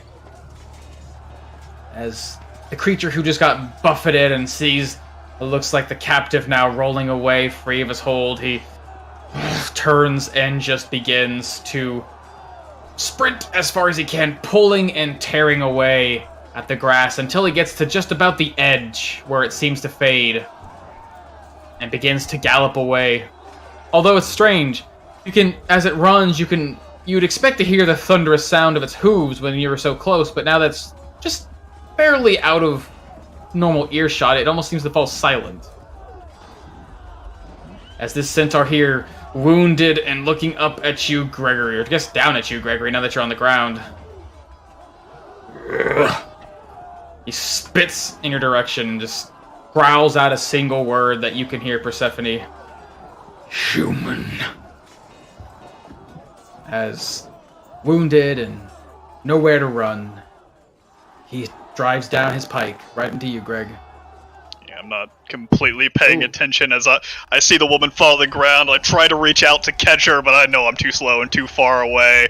It's at the last second. Maybe me diving towards her, the fucking pike just goes straight over my head. Like, as he reels back, you can see the hooves going above your head and then try to dive down on top of you. I will connect.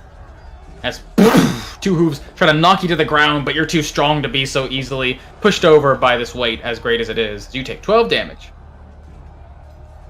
As he managed to pull himself around here, trying to put himself between you and the captive. As the rest of the centaurs, let's see, one of them manages to pull himself across here, seemingly make it across this terrible pile of ripping vines until he gets about here, where you see the grass and the reeds have somewhat flattened around this creature, and then he moves a bit more normally up towards the north.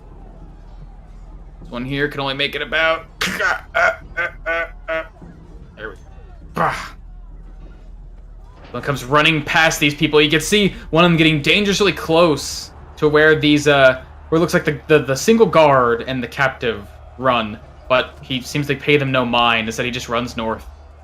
And the ones surrounded down here to the south are going to be striking out at the only things he can now. Surrounded and nowhere to run. He just takes his pike and just swings it. Not even trying to pierce anybody. Trying to whack whoever gets close. As eeny, meeny, miny, moe, ooh, he's going to be swinging it at you, Javen.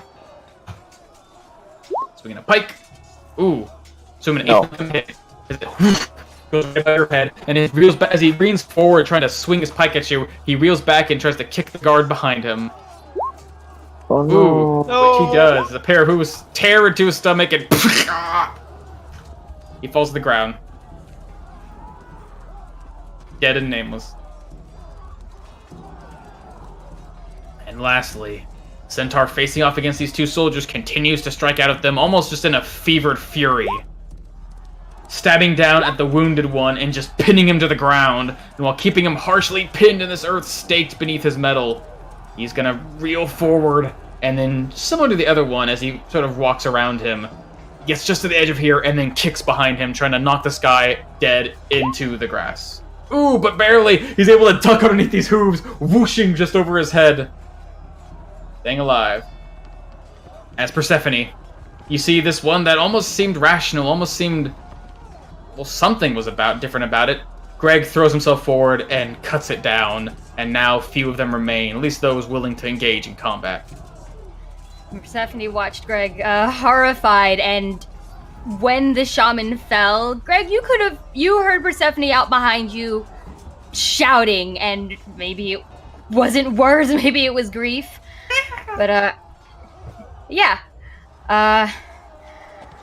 And in her haste, she sees it's bad, and there's almost no saving it. So she gets a little closer, and she's going to safely thorn whip this girly towards her. With advantage, technically. Crit pull her. Yeah, crit pull her. As you grab onto her and you see her about to roll down the hill, but your careful vines very gently wrap around her and slide her towards you, as she's now prone next to you. Yeah, that centaur's not going anywhere. And now that the girl is safe, I'm gonna try to squeeze between the horses. I don't know if that's gonna work. You could, like, make it about here if you're not quite standing in their space. Standing basically right next to and over this dead centaur. Yeah, and that's exactly where she's going. To the dead centaur! Yeah, Persephone, like, squeezes through the horses and, like, gets down right next to the centaur, like, just horrified. Her crystal pulsing. It's like, what can I do? And she can't do anything. So instead she looks at the attacking centaur, and Sylvan, she just looks at him, she yells at him, "Just go!" And that's their turn. Okay. As Javen. Try again. Knock this guy down. Knock him down! Okay, come on, baby, give me those punches. I want to see him. That's a very swish strike to the legs. Finally, this time. Kicks to the legs. As you finally catch him against his leg with your kick. Give me that damage. Ooh. As you can hear the sound of this bone cracking beneath your leg as it almost gives. But he still manages to stand, sort of erecting himself with the remaining of his undamaged legs. Whoa, I send the reverberations of the snapping of his leg straight up his body, sort of messing with, just sort of traveling up his body, and then it's messing with his spine, sort of making him freeze and Ooh. As you see him bend down as his leg cracks, and then he's about to erect himself and try to keep himself level, and then suddenly he starts shaking. He looks like he's almost in shock, unable to move, stunned. Sorry about this. So mutters to himself, but he brings back his fist and starts going to town on this guy's face. One attack. Ooh, that'll connect. Ooh, as with this thing able to hold still now, its large size almost brought down to a knee before you, easily enough able to crash your fist across his face, and you can see his neck twist horribly, almost breaking beneath the weight of your punch, but still barely alive. Then another jawbreaker. Nope.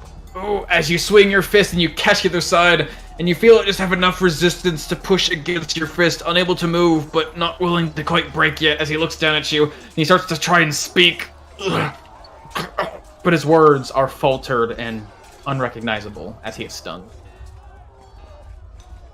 That's it. Okay. Luna. Luna still gone? I'm here. Okay. What did Pity do on his turn? He's mostly just observing. I don't really know Pity's personality since he kind of made him and then he gave me that. So just kind of observing everything, what's happening right now. Okay. Let's see.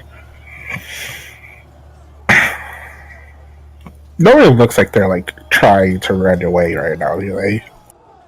Yeah, it seems like some of them are still trying to fight. Some of them are just like in this fevered fighting, fury. Others seem to be just booking it. Usually those closest away, or farthest rather, away from combat. Those that seem to be surrounded or approached by those with armed with weapons, they seem a little more keen on trying to finish what they started. See, we're gonna fly closer to Samantha, get down to her level, speak with her, say, should we let them escape?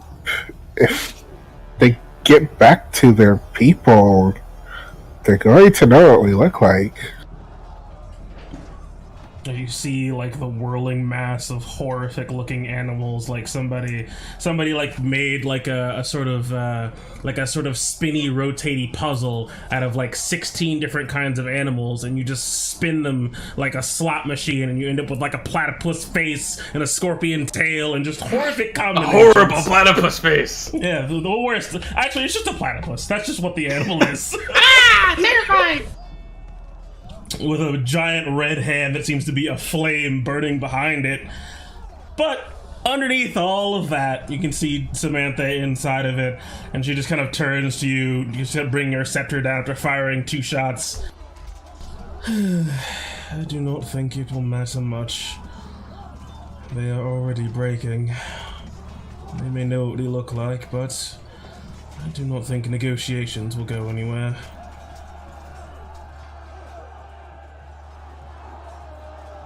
Ooh, I want to hear it. Looks like a pretty good grouping over there. She just gestures in the north, this direction. West.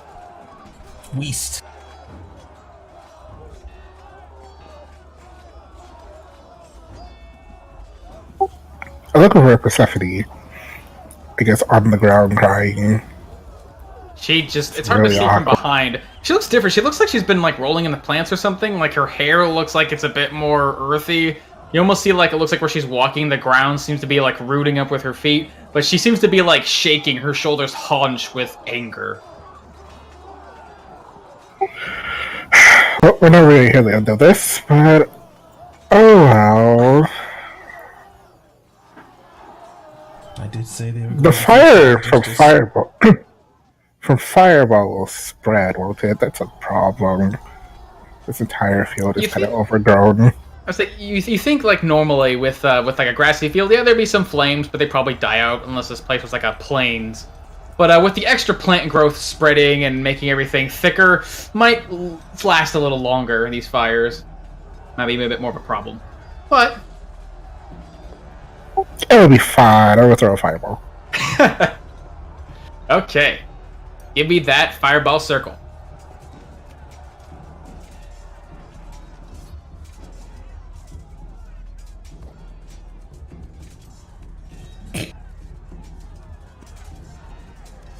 Eeny, meeny, miny, mo. It looks so small on this map. I You know. could hit 5 innocents if you did it right here. Yeah. More XP. Yeah. Kill Javen. I still love all of you guys. I want you to know. It's okay. I'm sorry, Burst. Kill Javen with Fireball. Ooh, let's look at when you catch fireball. Give me that Luna fireball. You can still fail to save. Just the area around her, and just gonna kind of pull from this illusionary fire from Samantha, so you can kind of make it real with her strange power, and then just gonna lob it out at these people, and it's gonna explode, and then they're all gonna die of a horrible, horrible death. And then we're all gonna laugh at Persephone as she cries.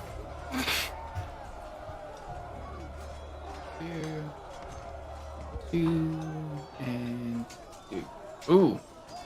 It seems like those built for war are a bit hardier and able to prepare. It seems like even while they're pulling through the reeds, they see this coming and they raise their arms up just to defend their faces as the fire pours around them. Healing. Considerable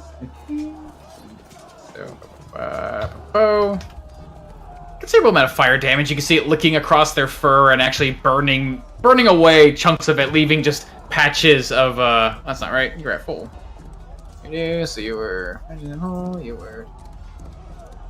Yeah, here we go. Leaving patches of unmarred flesh upon their body, or marred flesh upon their body. Whereas the older-looking one, who holds the staff and not much armor, he takes the full brunt of this flame as he almost gets knocked off of his feet as the fire overwhelms him. He manages to pat most of it out, but he still burns. And he's got to make okay. You see the magic staff still sort of like moving as if alive for a moment, almost faltering in the fire, but once the fire fades from the staff, it continues to move. And from that little bit of magic, kind of draw it back in and quickly pour it out as a magic blast. This guy quick and cast. Okay. Give him the Eldritch Blast shots. Ooh. And as this thing's reeling and tossing itself back and forth through the fire, trying to put itself out, these Eldritch Blasts flying expertly towards him. Nothing in the way, although its erratic movements are a bit too much to compensate for, and the blasts go over his shoulder. And that's it. Okay. As Phobos continues to get the fuck out of here. It's a dangerous place to be. Oh no, he's just hanging out eating some grass. He's taking the dodge action. No, he goes back to the trunk of his car, opens it up, gets his M16 out, and starts coming back. Takes a couple bites out of the grass, does a backflip to dodge, eats some more grass. He pulls out his pistol and puts on his doctor outfit. Just gotta clean up everybody's fucking mess. Yeah, he's like, he just starts loading his shotgun. It's a shame. It's honestly a shame. Shame. I forgot the part where he pulls off his hooves. Oh god. No, he's doing it with his hooves. Got a special hoof shotgun. Okay, as this man clad in armor steps forward, not really seeing a good place to walk. There's so much thick grass everywhere, and before him is just this cluster of horses and people and corpses. So instead, rather than taking his sword, he sort of drops it to the side, pulls out this massive mechanism, and points its end towards this large centaur and fires it. Ooh, although you see this bolt go flying over his shoulder and casting behind him. Ah, damn it! As these men, all they can do is use their quick speed to try and get around people, although they can barely make it past here.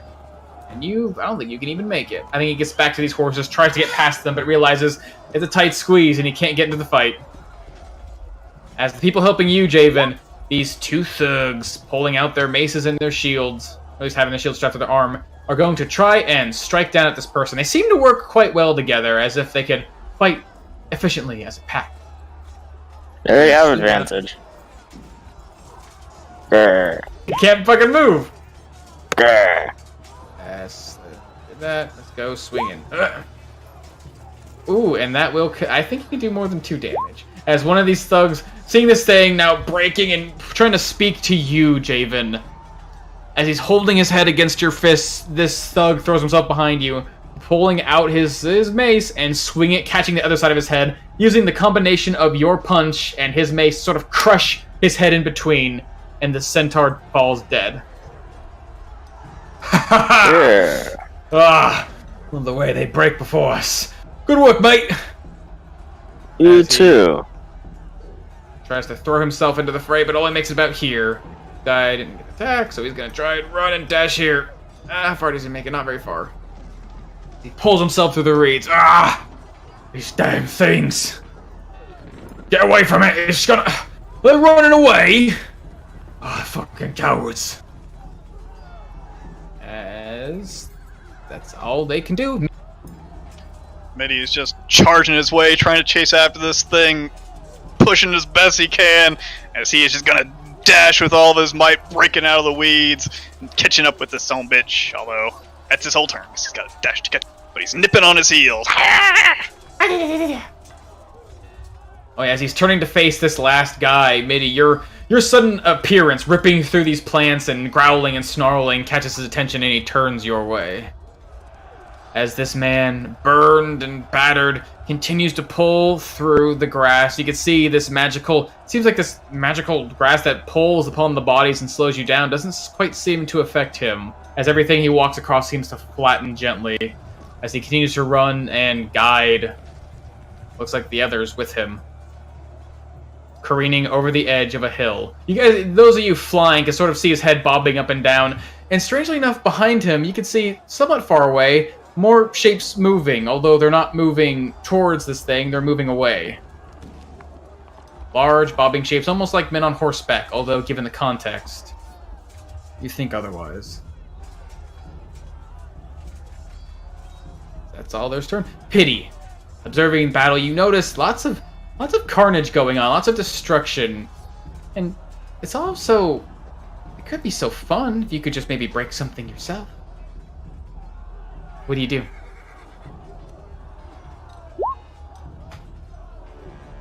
Pity no!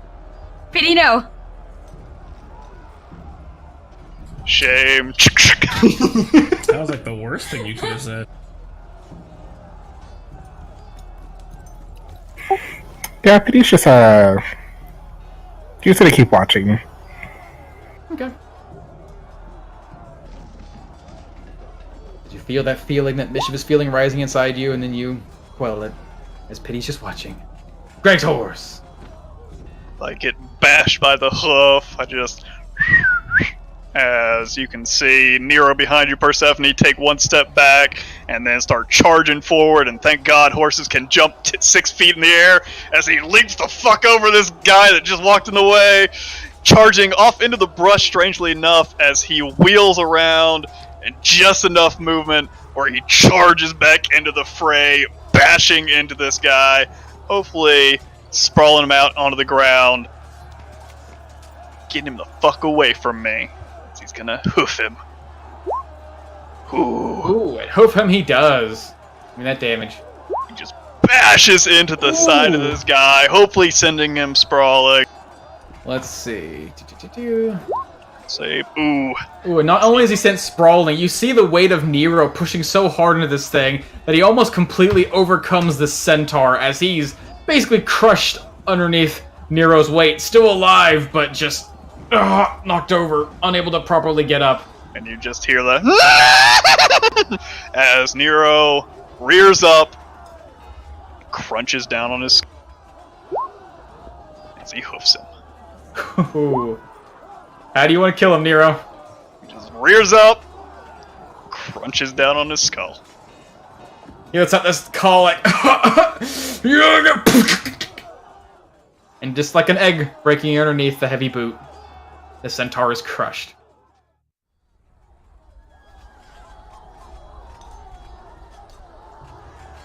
Anything else you want to do, Nero? Any more murder you want to commit? That is all his movement. He could just barely get that far. Alright, as a white horse turns red. Let's see. This guard and this commoner continue to pull through these vines, getting away from these creatures that don't seem to be fighting anymore. But it's about as far as they can get, as these things are... Well, there is a safe path around. It means walking past that thing again, and they are not going to chance it. Getting close as they can to help. Let's see. This woman, seeing you, Clyde, get close, basically clings to you, holding on to you really tightly. Please just get us out of here. I have a girlfriend. Oh, yeah, we'll do it. Don't worry. We've got this covered. You're fine now. We'll bring it all to balance. They kill some of us, we kill some of them. It's balanced. As this guard, now seeing there's a wolf here helping him fight, maybe he can do this. He's gonna try and stab up at this centaur with a spear in his hand. Ooh. Although he stabs out and the centaur, bloodied and wounded, is now more keen. He's not fighting two people at once anymore. He's fighting just one and a dog. So he's able to smack his spear away and ready his pike. Gregory. Look around. Damn it. As I start to walk past Purse, I sort of just look down at her as she's on her knees. Purse! There's people dying here! Wake up! As I run over to this man on the ground, bleeding out, as I'm gonna put my hand on his wound, and I'm gonna pump 10 health worth of lay on hands into him, hopefully staving off death, although I'm not even checking to see if he's still alive or not. I'm just doing it, and hopefully he won't die on me. As you put your hand on him, Greg, and you force your magic into his body, you see the light actually fill the wound and begin to close. Basically where the it looks like the pike would have stuck through his back, and he's healed, but he does not move. His wounds are shut, but his body is still. Damn it. As I just start moving my way further in, but I can barely move anymore. As I'm heading my way over to these... Purse! Got the name for the episode, guys. That's my turn. As Clyde Arthur Thimble, you have a woman clinging to your arm. And it seems like a lot of these big centaurs are running away. What do you do? Oh, there's quite a few. Are we letting them go? Oh, at least. Alright. Stephanie doesn't say anything. At least get this one. Oh, I'm sorry. You Can can you see, just like, let if go? Clyde, like, for a looking second? around with all of his astute senses, he would see, like, building magic and a green glow emanating from the illusion that Samantha was in. You can hear, like, words of power that she normally says if she's casting magic, so... All base it right. off that. It seems like she's still game, so... Mindy! Watch out! As he's going to launch an arrow as a little green leaf falls before this thing's face as it turns towards Mitty as an arrow is flying straight for its neck. Alright. 13. Ooh, as Clyde, you're a bit distracted trying to discern, so do we kill them? Do we not kill them? I guess we're killing them? You're looking up, you're trying to discern from Samantha, and you guess it seems like she's doing something amidst this massive shadow, so... Trying to discern what that means is a bit distracting. You aim your bow and you fire, and you're like, oh shit, I didn't aim quite well enough. But fortunately, maybe just by the hand of Sylvanas guiding you in this balanced decision, the arrow strikes true. Nice. Doing 9 damage. The arrow just sort of scrapes across his neck, leaving a nasty wound, but maybe not too bad. Mitty! As Mitty is going to bite on out, crunching for that. Ooh, and bite you do. As he wrenches back, trying to pull him to the ground, give him the garden opening. Ooh, Nice. and as this thing is distracted now, attacked by 3 creatures, one of them far beyond his reach, they bite at his leg, rips and tears, and the centaur falls down with a heavy thud. Good job, Mitty! As that's Clyde's turn, he's just gonna keep an eye on the center of the battlefield. Maybe move around so we can look around the tent a little bit better, but that's about it. Keeping this this woman. Okay. As Samantha, your magic is charging. What are you doing? I'm just, again, surveying the battlefield, trying to figure out where her magic would be most effective. In spite of her increased elevation and this thing's immense size, the fact that it's prone still makes it a bit too difficult to take aim at. Question mark. Yep. Cool! Fun mechanics. In 4th... No, I'm just kidding. That's it for the show, guys. Yep, we're done. nope. Thanks everybody for coming. I can make whatever jokes I want to. It's my channel. Yeah, okay, that's fair. I'm calling the FBI. Call him. I always wanted to get swatted. That'll be fun. No. Thanks, Brendan. Seeing these guards and thugs kind of moving up to this centaur and checking his posture, is he facing towards them, pike in hand, or is he like turned towards the fire? Well, he's mostly facing the fire, but there's a fire in front of him at this point, so he's kind of looking elsewhere. It's not towards the people who seem to be able to pull away from him without inspiring some sort of reaction.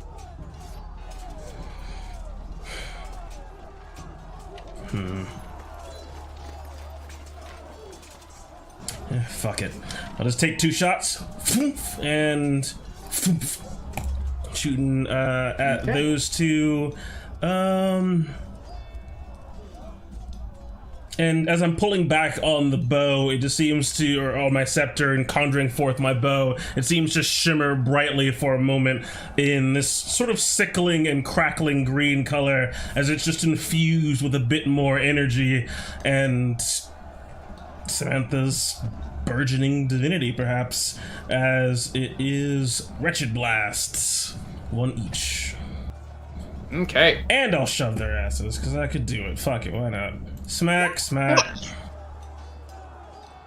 As both those shots will connect, the first green bolt crashing into the side of this thing. Healing, let's see how much damage.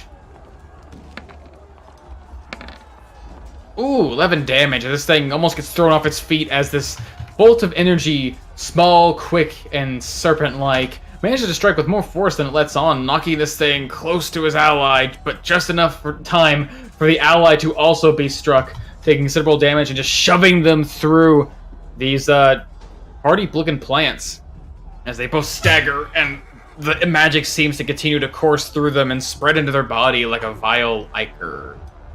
Let's see. Boop and boop.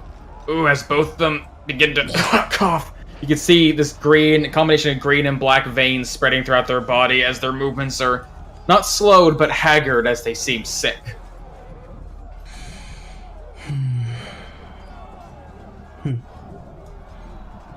And yeah,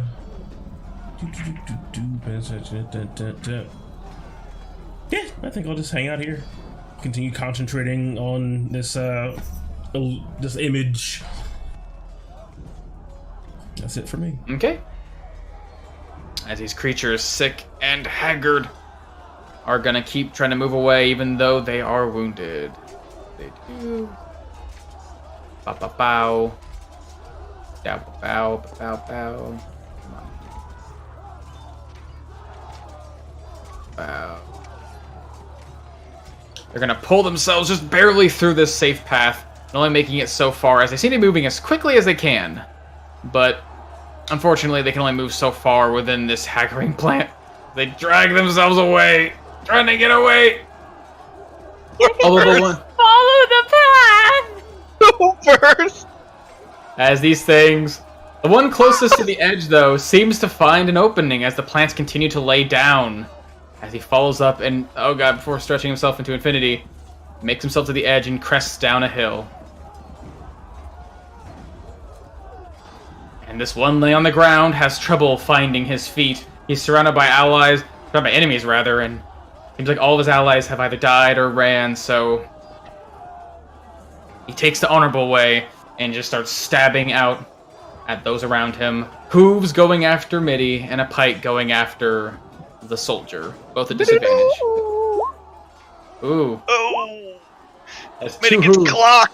gets knocked for 9 damage as a hoof suddenly catches him in the face, and a pike comes swinging up at the soldier. Ooh, catching him, and at the moment this man seems like he's surrounded by allies and saved, lifted up and impaled on this pike, and then dropped to the ground.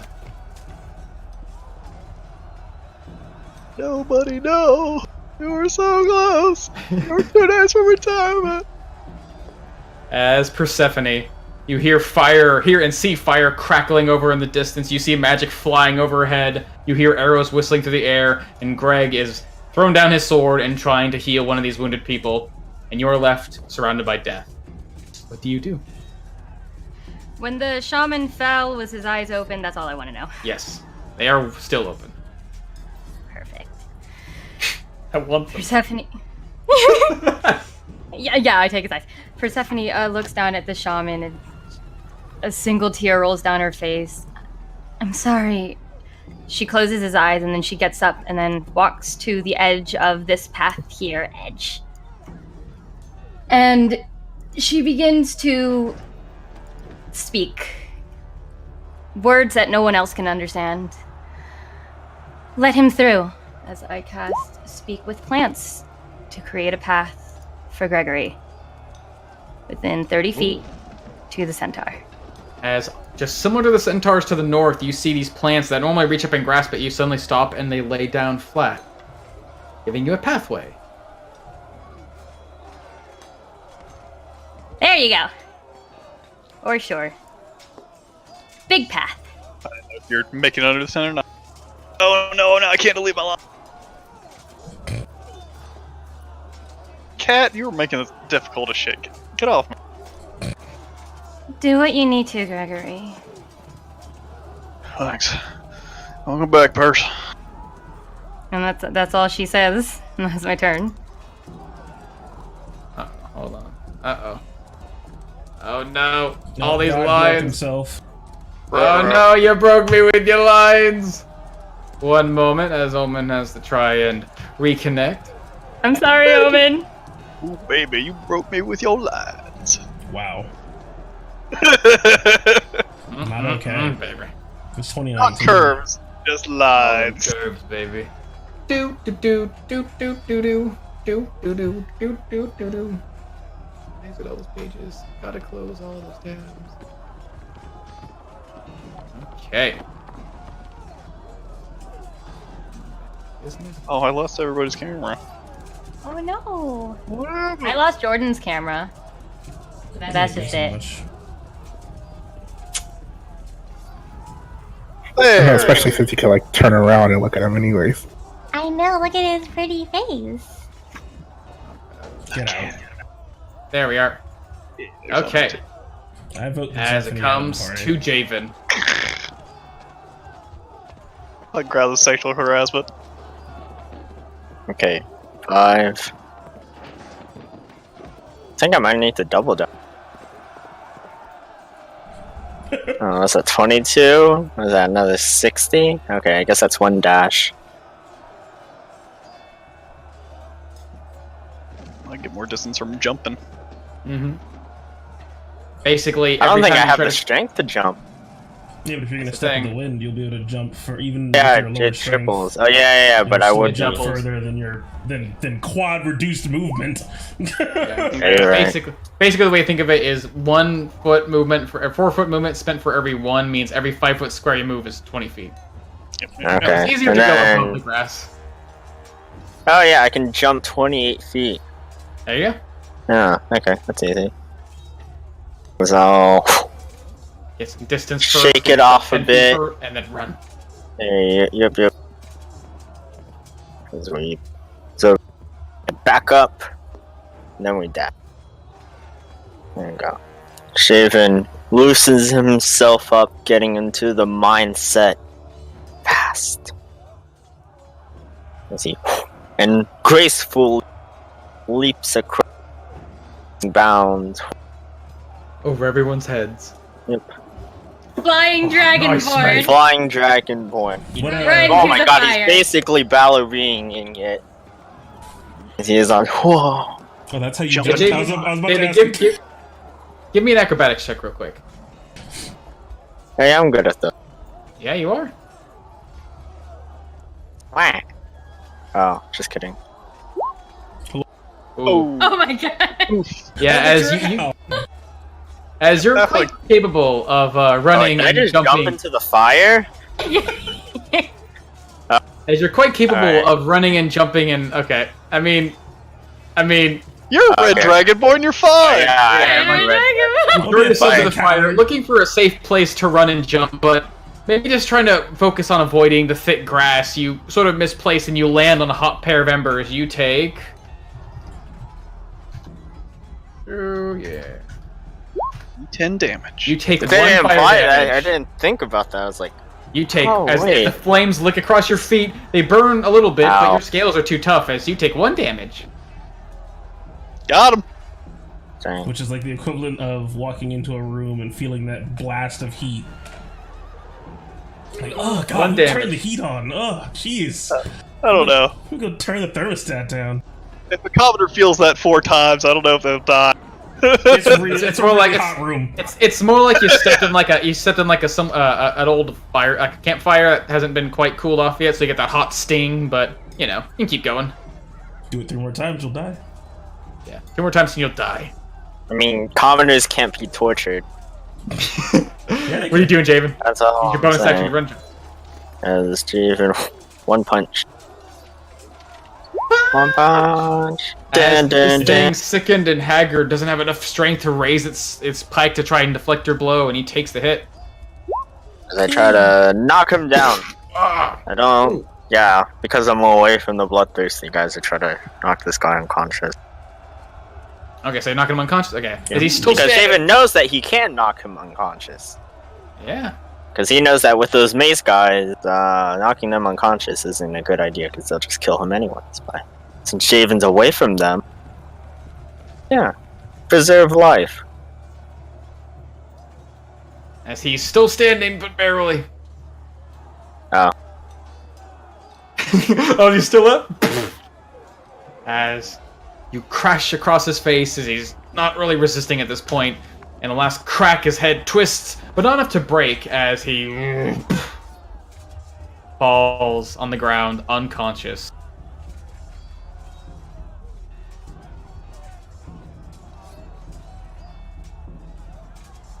Yeah, get out of here.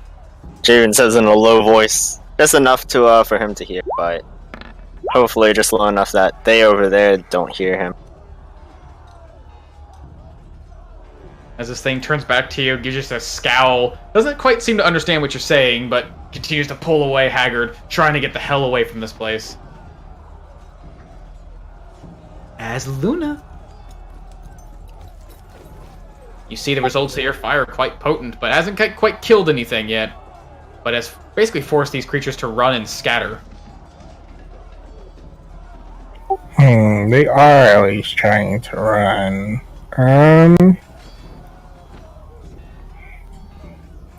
I was going to turn to say we might as well just let them go, I guess. They're running. Chat, to talk to me. Yeah, Samantha would just say fear is universal. Well, we can let them go. Seems fine. There's only a few left, so one rather. Oh no, he's still alive over there. He's just gnawing on his leg. As like the grass is opening up like a direct beacon for Gregory. Oh, and there's Timberson. Well, so much for that. As Greg saw the dying guy eating him. Don't clutch your fucking pearls. I'm trying to save people. If you, Thank you very if much. you fucking multi-class into Monster Slayer, I don't want to hear it. Luna, what are you doing? Yeah, I guess I might as well just put that one out of its misery as I try to firebolt. I guess he's prone, I think. Mm-hmm. Yes, he is. Got him. Nah, I should have shut He'll that. live another day. Go on, get out of here. It's like Gregory is right there. It's all over now. Plus, he Toss your controls. bolt of black fire his way as it lands on the ground. You're trying to hit him, but then Middy's jumping all around trying to get this thing like a dog who just got a big steak. And Death machine right here. yeah, not quite able to hit him. Yeah, I'm just gonna fly over towards, I guess, Persephone. And then that's my turn. Okay. As Phobos continues to eat grass and dodge while doing so. Oh no, he jumps into the fray. Back into the fray. Get the kill steal. You see the armored man, Checks in hand. Alright, I'm ready.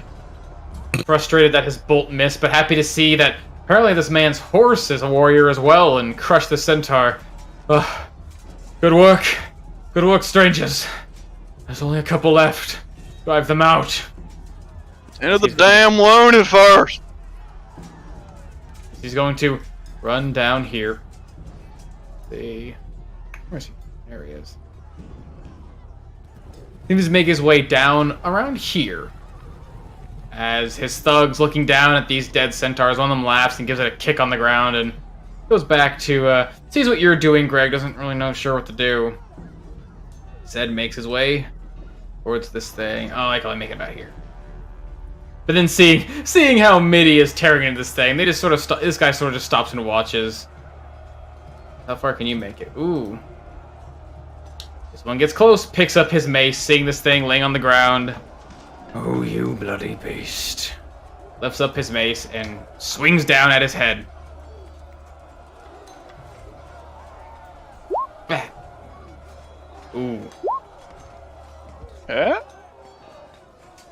as he crashes down to his head. You hear the sickening crack as the thing lets out a as it's apparently still alive. But unfortunately, he has another swing in him. As with the final swing, get out of here. You see the legs kick out frantically around you, Mitty. And the, oh god, after he has a death surge, the centaur falls prone and dies. Down here, these guys caught up in the thorns, seeing Javen easily dispatch these creatures. Ah! Good on you, mate! Send them running! Come on, you. Get you the fuck out of here. As they start to try and guide these people out of the apparently super thick plants, keeping everyone from moving quite fast. As Mitty, your prey is dead. Thing gets his forehead caved in, he lets go of the leg. Growls a little bit, looking around, not saying anything. He's gonna start running back through these paths as he runs by Gregory, sees Persephone, and just looks up at her. As he turns around, looking at these dead things, and just starts backing up into Persephone's leg as he's taking up defensive position, still his back hunched, his tail up in the air, getting ready to fight. Persephone deliberately just turns her head away from him. She's not really looking at anybody. Well, Mitty just protecting. As he take the dodge action, I guess. Staying on the defensive. As Pity still watching. Anything you want to do, or are you just hanging out watching?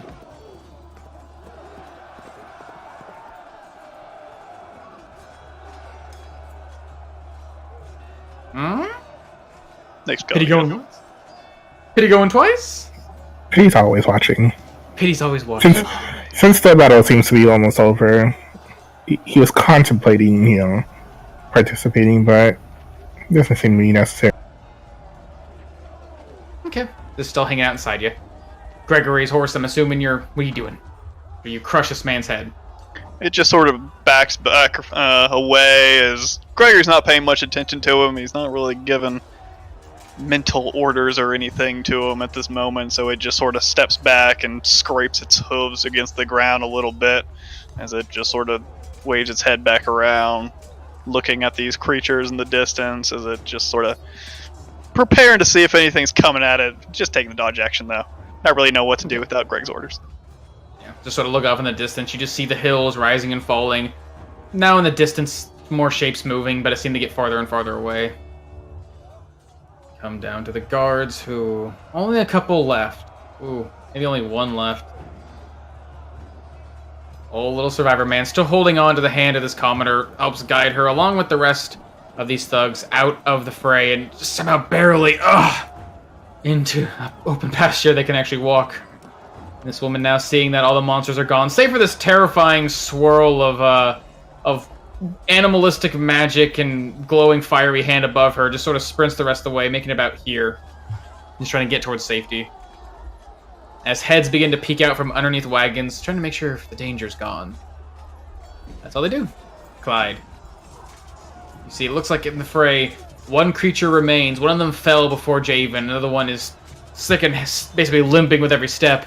But slowly but surely approaching the edge of where this thick entanglement of plants resides.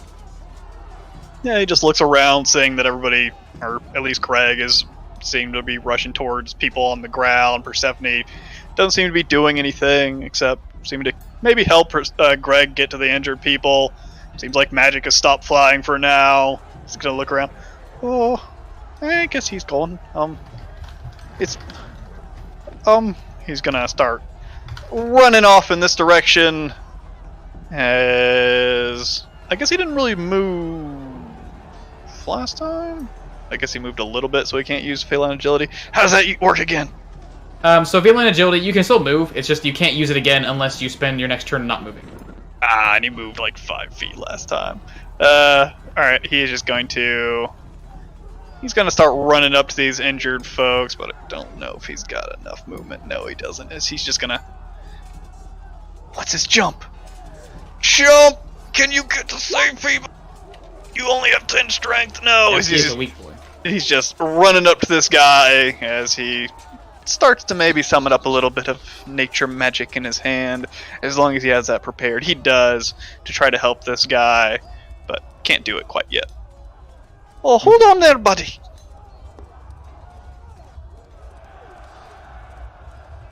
Okay.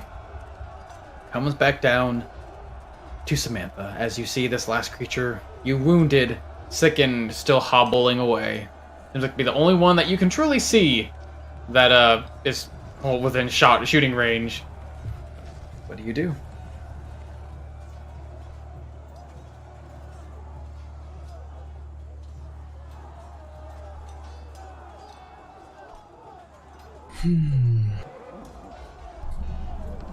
Just in concentration on the magic swirling around me as it just kind of pulls itself back into me. The flames disappear, and I just casually, almost effortlessly, just drift.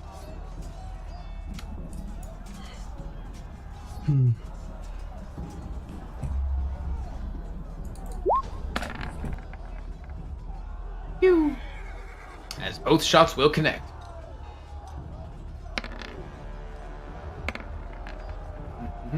Ooh, how do you want to kill this thing? Is that a tree or a bush? It's a bush. You're basically on hills, so lots of bushes and shrubs. Gotcha. I just blow 2 holes in through his midsection and just throw him into the bush. Both shots basically rip through him, but not before it gives him a bit of a push where he stumbles backwards off of his hooves and just falls backwards into this shrub. You can see his horse legs hanging up in the air, sort of kicking slightly before they just fall limp. So he's dead. And then I just drift down the remainder of my 30 feet of movement before coming to a rest on this log. Almost effortlessly just sitting and crossing my legs and waiting for everyone else to gather. And as that last magic flies through the air and the centaur's life fades from his body, things seem to finally settle. You see smoke rising from where the flames still cling to these rich plants, and the sounds of battle fade. You are out of combat. Run over to these 3 guys, see if any of them are still barely breathing or bleeding out, and so I'm going to try to save as many lives as I can. Sure. Let's see. You run over here. It looks like the only one who truly has any sort of life in him, still bleeding, and you hear the soft drool of a cough or something, maybe just the air escaping his lungs the last time, is the one who just got lastly impaled. Gotcha. The rest of them seem to be still. Yeah, Gregory does not have a great concept of what the battlefield really looks like, but he knows a lot of people are hurt, so he's going to just put his hand on the wound where he got stabbed, pull forth that magic energy, and give him 5 lay on hands. Alright. Hold on, buddy. I'll be back. As he's gonna turn and whistle. As he's gonna call for Nero, saddle up, and he's just gonna go around the battlefield trying to find people, trying to make his way through these weird pathways that have been created to try to save as many people as he can over the next, 5 minutes or so. Sure. As you see again, like the last one, your magic heals the wound, but he doesn't seem to really stir. But no, you can't keep waiting here and trying to see if this guy gets back up. You have to be quick. Remember last time you did this, you did it right when the person was hurt. You have to be as fast as you can. What are the rest of you doing as you're trying to settle? You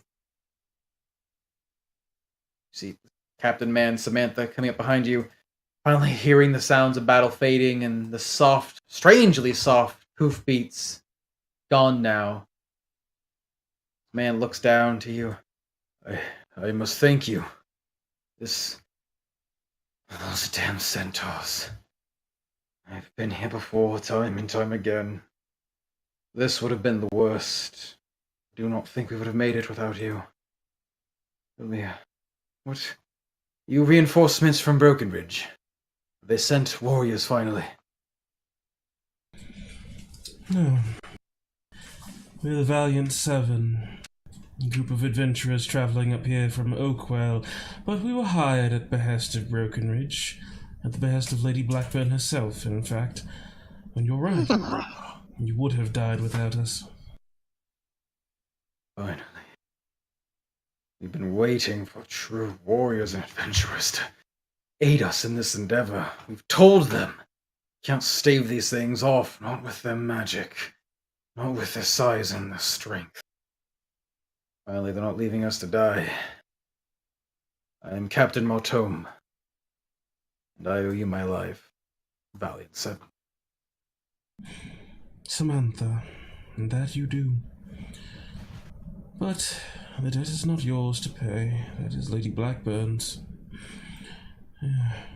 If you are the captain of these guards or what have you, surely you must have information on the centaurs and where they have been coming from or where you've been attacked at. Something of the like. We do have information. The large one of yours says to tend to the wounded, although You're so quiet. the centaurs don't often leave wounded. Let us tend to them first. We'll let you know what we know soon after. As he pulls himself forward, you can see where some of his armor pulls away from his skin. You can see it looks like where these vines were holding on to him, they've left these terrible tension marks and burns, almost like rope burn. He sort of limps it off and walks past you, trying to go to where these simple guards, most of them lay still. What's Persephone doing? Well, she was looking around to see if anybody was there, but what you would see, Luna, as you approach is you've seen Persephone's fairies before, and one of them starts to emanate from her crystal, but as soon as you come near, she just grabs it, but she's still kneeling next to the shaman. Doesn't say a word. But she's shook and she's had tears running down her face, and she's oddly quiet.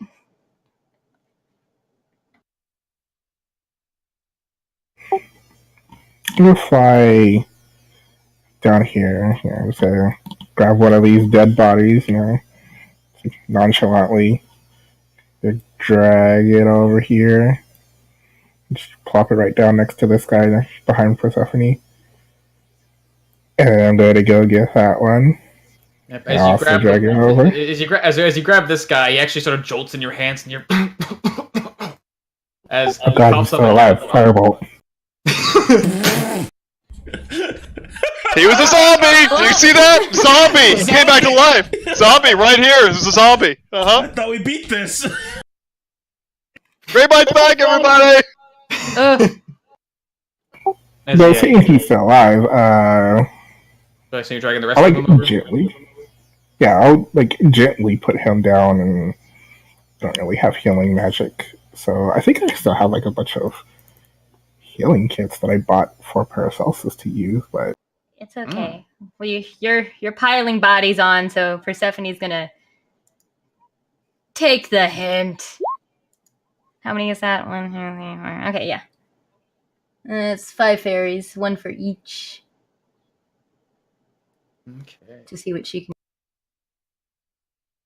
And Javen, what are you doing? Javen just wadding back, wading through all the plants. Step, wrench himself from the front. Step, walking back to the group. Gregory, Clyde, technically, and Persephone, each of you give me 1d4.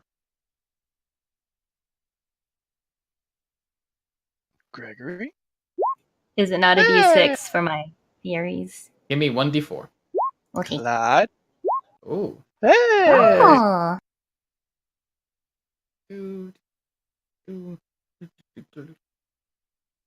As out of the total of almost over a dozen of these simple guards, most of them have been laying and wounded far too much, far too long. And even with your magic trying to aid them, they lay still. But some of them, maybe just by the grace of the gods, have enough life clinging to their body, holding them together, that when your magic connects with them and they just give them the slightest breath of life, they return. As about 5 of them are alive. Yeah, Clyde uses some good berries to try to resuscitate some of them.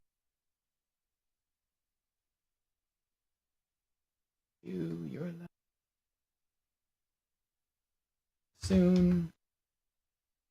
You're still dead. How many good berries did Clyde need to use? For you, only. I mean, basically, you guys are going around here. I'd say you probably used about 5 in total. About 3 of them actually, no, about 2 of them actually brought someone back. Others, you're just sort of shoving them into a corpse's mouth. Gotcha. How many lay on hands did I need to use? I got 22 left. Depends how much you're using per person. 5 per person, unless I start 5 per running person? low.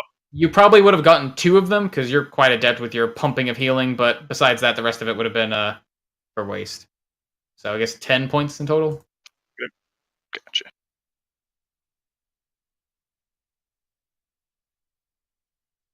As there are still those who are dead, but many of them still manage to stay alive, ripping themselves through the still thick and ever-present, plant life. Each of you sort of give you guys thanks, some of them patting on the shoulder, some of them barely having the strength to do so, just sort of sitting down on the ground, clutching wounds that have somewhat barely been shut and still sort of leaking blood and other fluids. I'm just gonna start going around.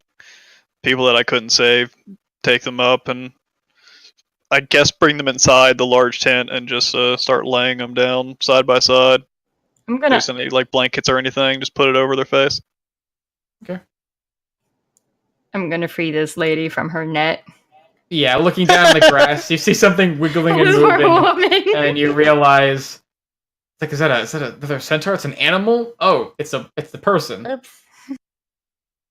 As you, with your sickle easily enough, able to cut through this net, she gets up and looks just startled. She's been watching all the things that have been happening, the strange magics taking float in the air. She was glowing for a little bit, and now she's not, and she's not really sure how to say thank you. She just sort of says like, and then she just sort of gets on her feet and just holds her head and just starts walking back to where the others are. Persephone's going to take a closer look at the shaman. He was the only reasonable one, and his words almost frighten her, considering the circumstances. So she's just taking in like his appearance, looking for anything that's important, trying to get answers. There are too many questions about the centaurs, who they are, what their intentions are, what this land is to them. And she's just grasping at straws. So she's just trying to look at anything she can. Sure. Give me an investigation check. Uh-huh.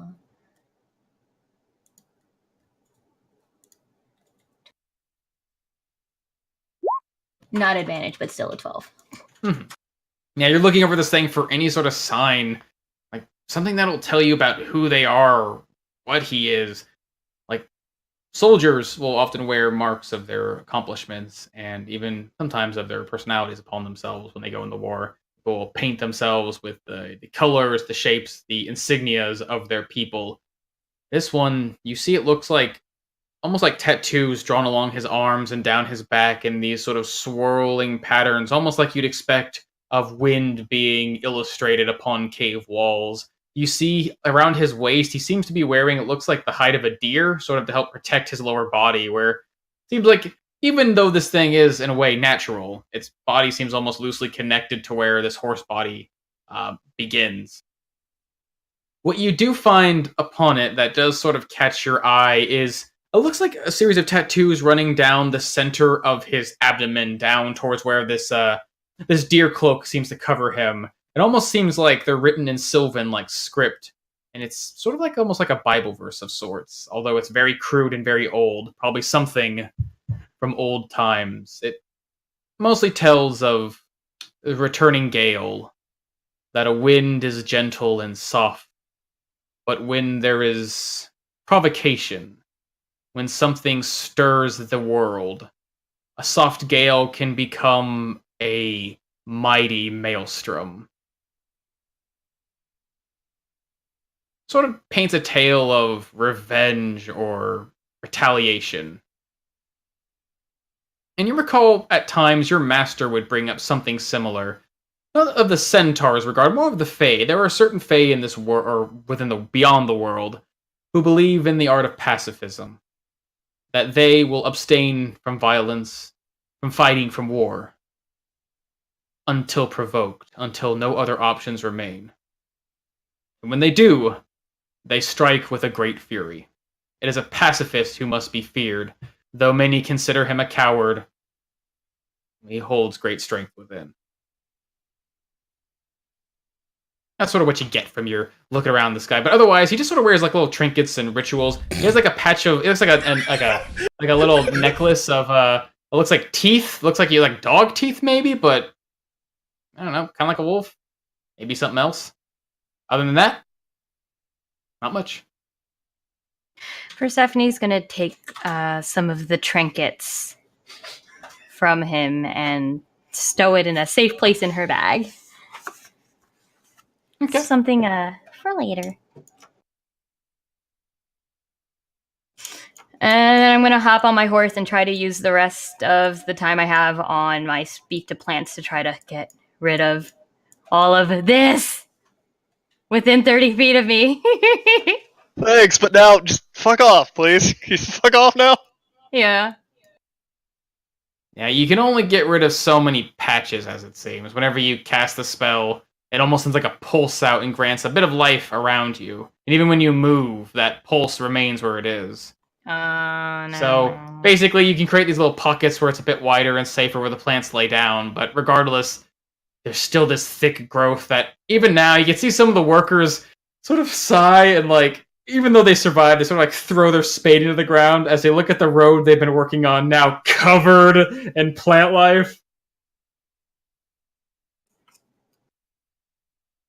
It goes away eventually, right? Nope. Oops. I actually didn't know. I actually didn't know that. I didn't realize it until combat was almost over. Sorry. After a while, unless anyone wants to do anything before these wounded are moved, or the dead are moved, and the wounded are essentially treated and find some new life in them. This man designated himself as Captain Martum. Marcum, rather. Martum? My name. Yeah, Martum. Would sort of see you guys gather as well as some of his men coming through this pathway. Your friend here introduced ourselves for you. Valiant Seven, on behalf of the Blackburn family, I must extend my thanks to you once more. We would have died here. The Zephyrtune centaurs are a threat. They are a menace.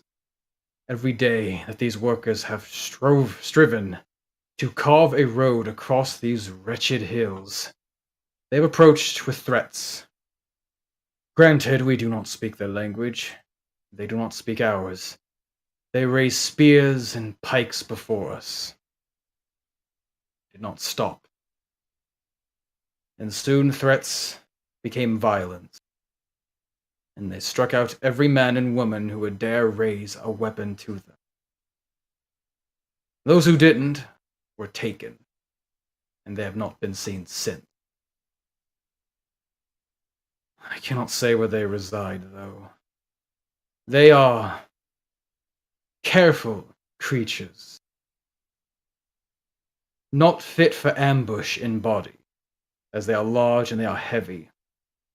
And yet when they appear, we never hear them coming. And when we search for hooves in the dirt, signs of their arrival or dismissal, there is nothing to be seen. We know they reside somewhere in the north. But where exactly, we do not know. For if we did, well, we would have all of our spears and all of our swords and every bolt and arrow trained their way to get rid of them. I'm tired of watching people die. So we couldn't get here sooner. In all of Broken Ridge, there's no one that speaks their language. I mean, it sounds pretty similar, but not exactly like Elvish. That's because it's older than Elvish. And it's not frequently taught, I wouldn't think. It's the language of Fae. You know something about it, I'm assuming, because otherwise you wouldn't know that it's older than that. Elvish, whatever. Yeah, I speak it. And where I come from, there's a lot of spots in the forest where there are fae. Most fae aren't inherently violent. And they don't want to fight either. It's like you said, they only attacked those who took arms against them. But anybody without a weapon, they didn't hurt. Sure, they threw nets on them and they're capturing them and they're taking them back to where they live. But I don't think they're going to hurt them. Then why would they kidnap them? That is what I am wondering. Uh, Well, I'm sure that is something we'll get to the bottom of. It would not be without, I don't know, expectation that those stranger ones seem to have some sort of control over magic, not too dissimilar from you or Clyde, and I would wager, considering the fact that they can't be tracked, that is probably magic as well. But hopefully, with a bit of elbow grease and effort, we can find some way to bring their tracks to our attention. Oh yeah, it's like the spell I know that makes it so you're hard to like hear and things, and it doesn't leave no tracks. Yeah, I'm familiar with something similar as well. Do you know Excuse how to me? see Excuse past me? it? Excuse me. Oh, excuse me, mate. This is the work of magic, and you find your way through it. And you see tracks that can't be seen. Oh, I can give it a shot, but I mean, my spell it can't really track people from it. I mean, unless they leave like a smell or something. But I don't know. Oh, Mitty, you're covered in blood. I mean, I can give it a shot. You seem to have that ability to commune with nature when it comes to... The last time I can recall you using it was when we were dealing with those goblins. Can you do something similar for centaurs? Oh no, I sort of trained a long time, so like I could sniff out goblins. I can't really do it with anything else. Why, if I may ask, why did the Blackburn family pick this specific location? When we were on our way, we thought the road was going to be a little further north, coming directly west out of Broken Ridge. We were a little surprised to see it was further south. Indeed. The quickest route would have been straight through the hills, carved and forged as a straight path. But this is why. As he motions over to the carnage. When this initiative first began, we were assaulted and threatened, and so we moved, bit by bit, mile by mile. And yet we found, no matter how far we pulled away, they would be there to accost us, and so we chose to wind ourselves around these hills. Farther than we wished, but it was further from those creatures, and yet they pursued. Filth.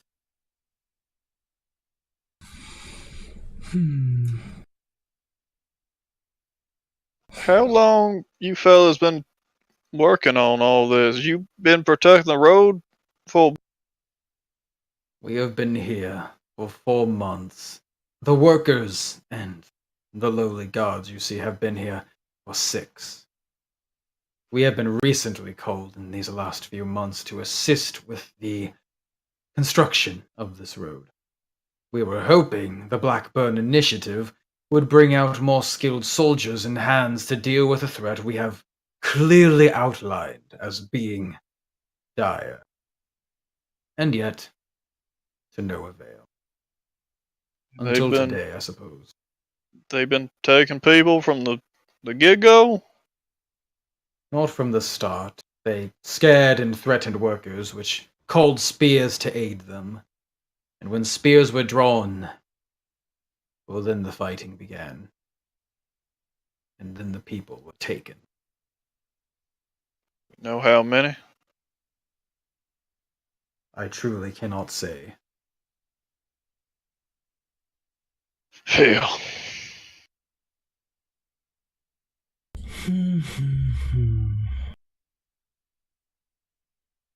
You can communicate with them, Persephone. Yeah, That could be useful. I was hoping so. These creatures are potent warriors, and the numbers are immense. This could be a drawn-out campaign, not too dissimilar from the Black Furies, Gregory. But there might be a way to make this work a bit more like the Splinterbacks.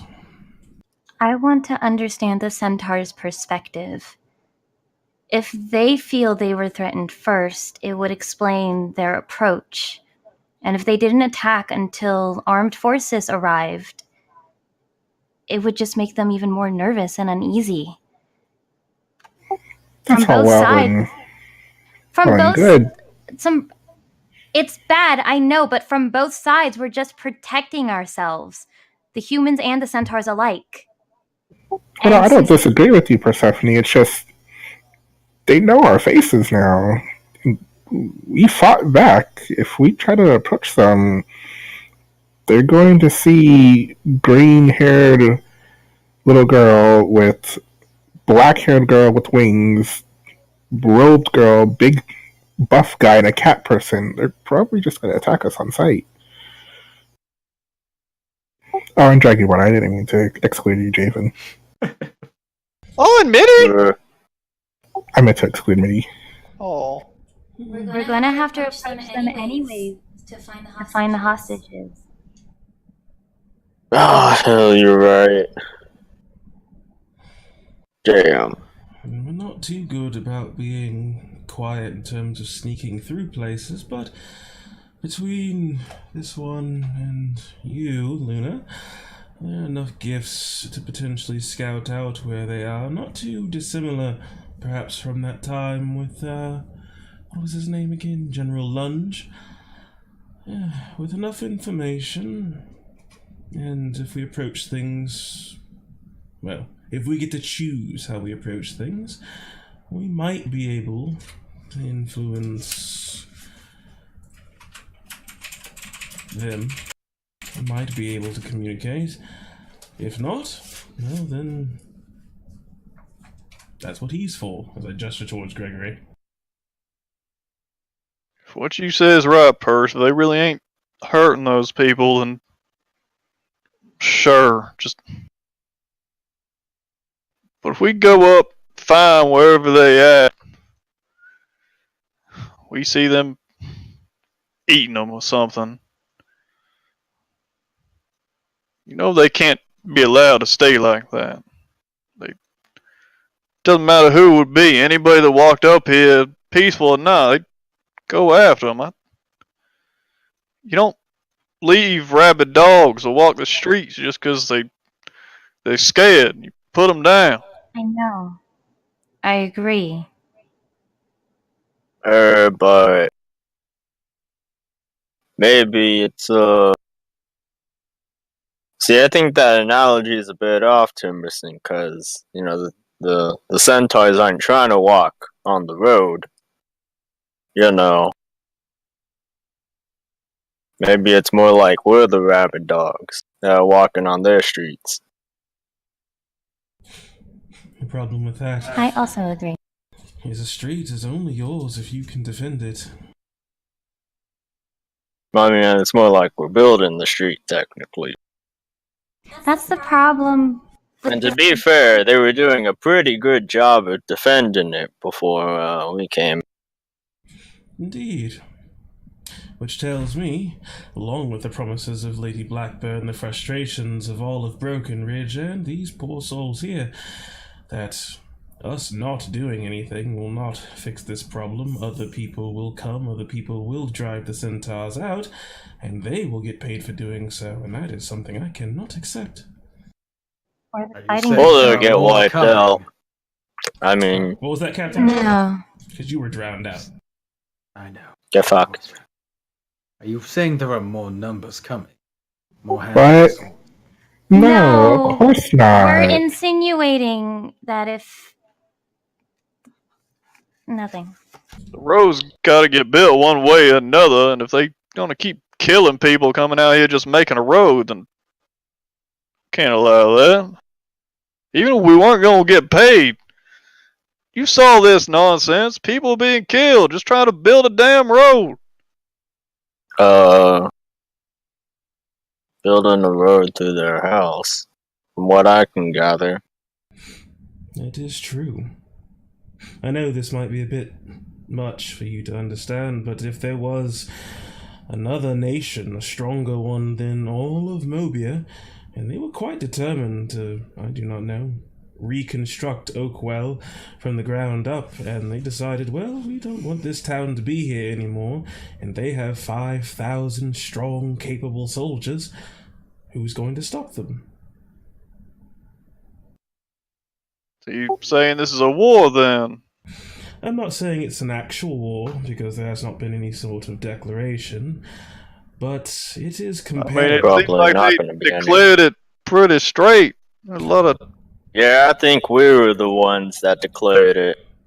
Right And I now, can't they're say for defending certain if their they Oakwell. declared it, we'd understand it. They raise their pikes, they stab my men, they take our workers. I would call that war, Samantha.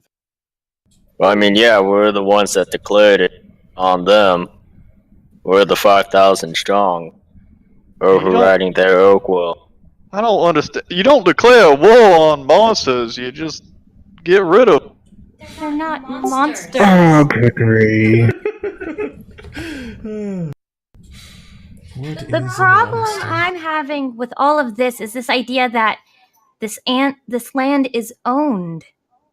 And maybe this is just a Mobian mentality, but in Illyria, we don't cut down the trees to build our cities. We build... No, it's a Mobian thing. What do you build your Do cities you out not of then? know We build the them history with of humans, Persephone? On how the humans were the quote-unquote cancer Yes. to the other races, I and how they do- I'm spread out. This is a Yes. very human thing, Persephone. I know. No offense. And No offense. my father... I've been- And I Trust know, me, my I've lived in father- Mobia all my life. No, he's like turning to the guards and the captain. No, like I'm a proud Mobian too. Oh, yeah. Oh, there we go. There's the drunken Yeah, man. five. There it is. I know. But no, keep going. He points back to you. My father used to regard humans So, anyways, as vermin. They were like rats that just spread across Mobia with no regard for, I guess, what he interpreted as freeland. We don't cut down the trees. We build our homes within them, just like in Thistle. The land is shared. Everything that crosses it. The problem is, this is not Illyria. This culture No, is it different. is not. And, well, I do not mean this with any harm, Persephone, but if you wanted Illyria, you should have stayed in Illyria. Yeah. See, this is a tedious kind of balance thing, because this entire road is being made just for the purpose of trade, Persephone. And defense, of course. They just No. building a damn road. It's not like they came up here with an army to exterminate the fuckers just for no reason. They were just building a road, and then they came down and started killing. Yes, they did not come up here Yeah. with an army, but when met with resistance, they were provided with guards. When those guards drew their weapons, the centaurs, being the quite effective warriors that they are, struck them down and continued to strike them down each and every time. I'm sure the centaurs will have their own reasons as to why it is they're doing this, and the fact that they were here first is often a touted complaint, but at the end of the day, we do not serve the centaurs, we serve well, in this particular Phobia. instance, Blackburn. She's the one that's given us the Yeah. contract, and, well, we are here to execute it. Now, she's given us a great deal of freedom in how we go about doing this, so long as we promise that the centaurs will not be a problem. And I know you seem to, for some reason, hold them quite dear in your heart, Persephone, so I will draw upon what I can to try to figure out a way to keep this from having any more bloodshed. Okay? I prefer it that way too. However, if all the humans are stripped out and their guts tossed about and they're strung up with some horrible barbaric sort of display, well, I can't hold him back. Let's put it this way, Gregory, so if you can understand better. What's that one halfling's name that we don't like that was with Lady Blackburn again? Magnus. Magnus. Donald or whatever. Say Magnus came to Oakwell and decided that he wanted a house right where your house was with your kids in it. How would you react? I mean, I don't own that house, so if he bought it, he'd be my landlord, I guess. I think he wanted to kick you guys out. Just on the street. I don't know. And find somewhere else. I actually got enough money now. But Gregory, how would it make you feel? Would it make you upset? Yeah, but I ain't gonna kill the guy over it. He bought the damn place. Do you want it? I mean, I would. I don't like him.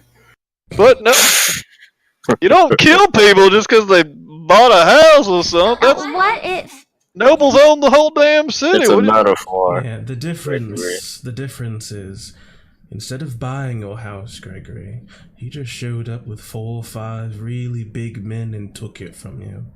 And there was nothing you could do about it. You tried to fight them, and they just knocked you out cold, and you tried again, and they did Oh it yeah, again. and then there was this one really massive dude, and he just ripped the door out your hinges and told you to get out. Who's ripping doors off hinges? Something happened at the festival. Don't worry about it. Nothing came of it. Just some roughhousing. Or, hypothetically, a big old dude, maybe like this tall. Yeah, look, fucking talks weird.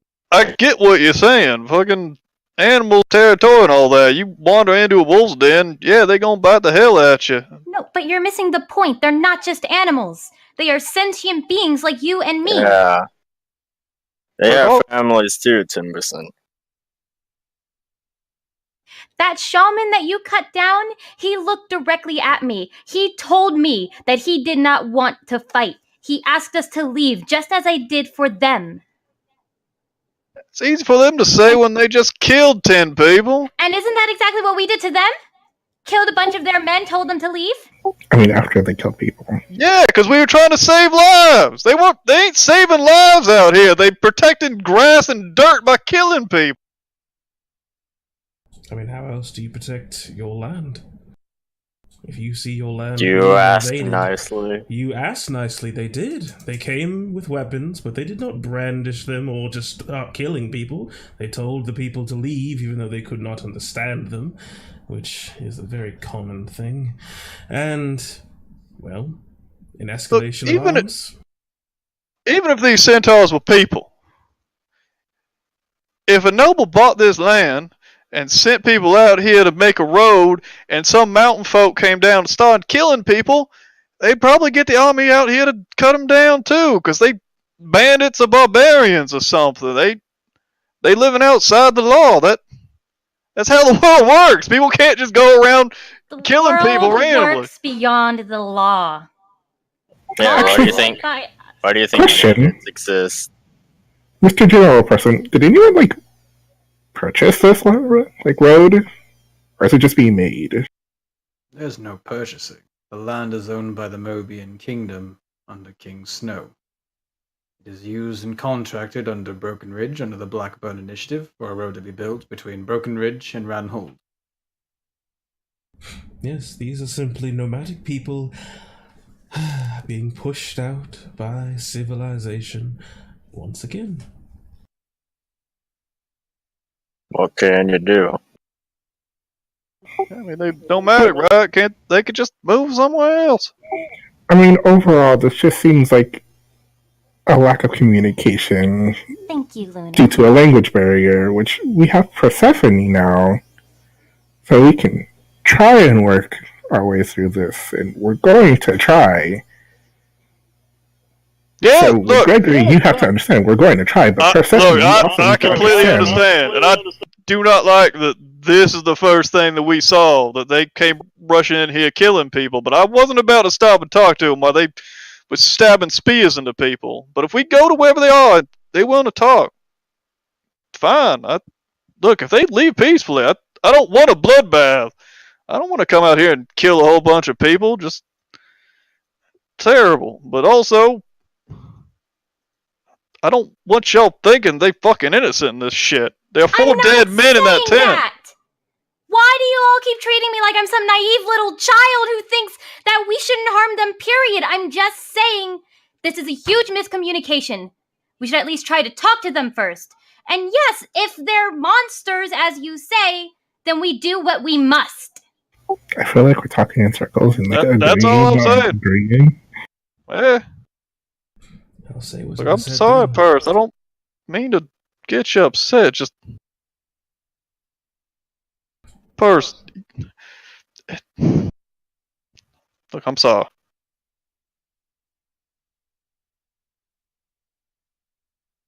It's fine.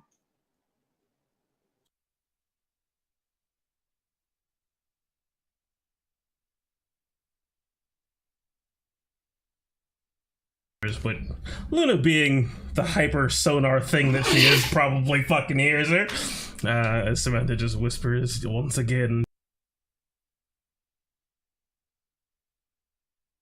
As best she can through the grass. It takes a long time.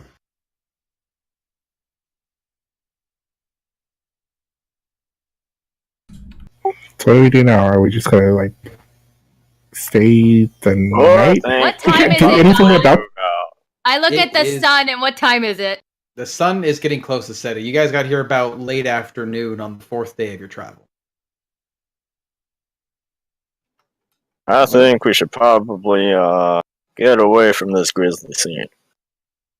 Probably rest outside. Could you do one thing for us? Just Yeah, more sure. favor. What's We up? could just kind of save you. What's the fire? Do you still see the smoke? Oh hell! Oh yeah. Hey, since this is it, can I walk through this, God? It is magical. Oh, God damn it. Yeah. It's your magic. magical and it's permanent magical. Yep.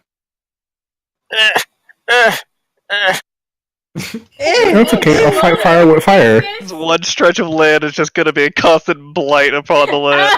They just redirect the road 30 feet in a big fucking Yeah, you turn. got Blackburn deducts 1,000 gold pieces for the travel. Jesus. we put on the Michael Bray face Yeah, as we for, look at the fire.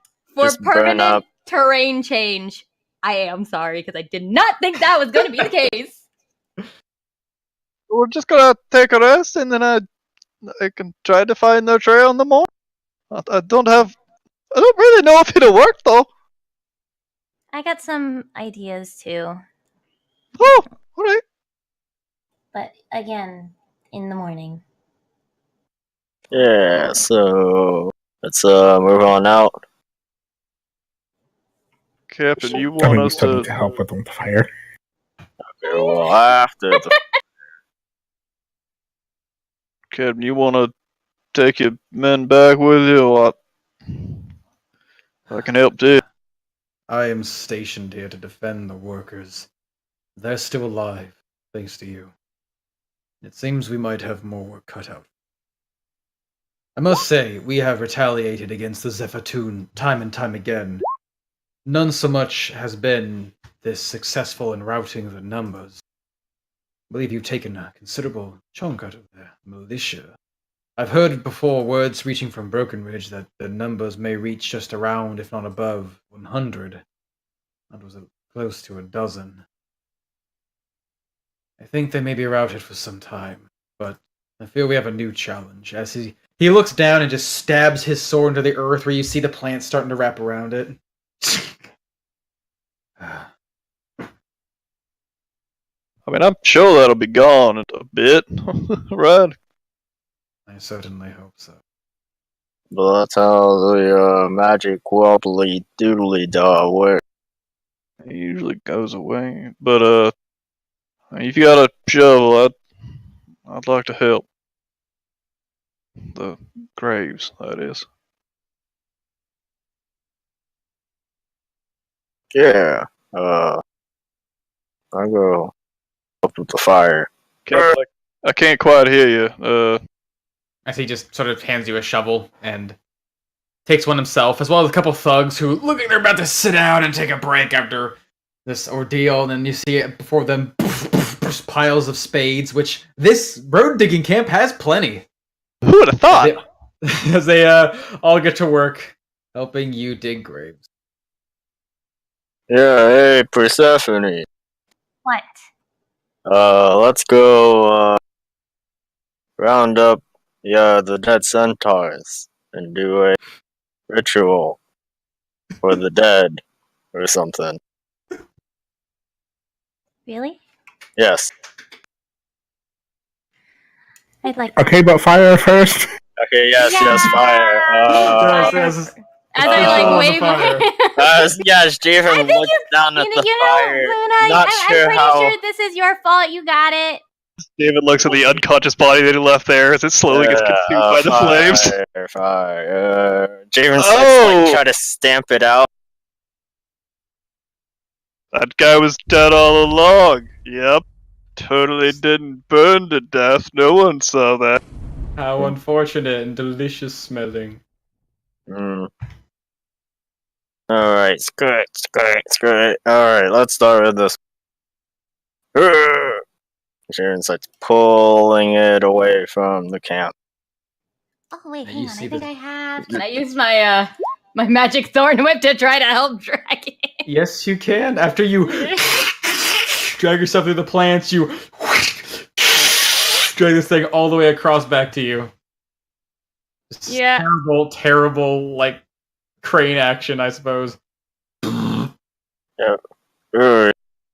So be gentle on that one, watch. Yeah, once you get about there, you feel the ground beneath you no longer clinging to your ankles, and you're finally out of this whole area. The ground seems less fertile, and soon the centaur follows after. And now that the plants aren't clinging to him, you can see he's just sort of laying on the ground, and you just see ever so slightly.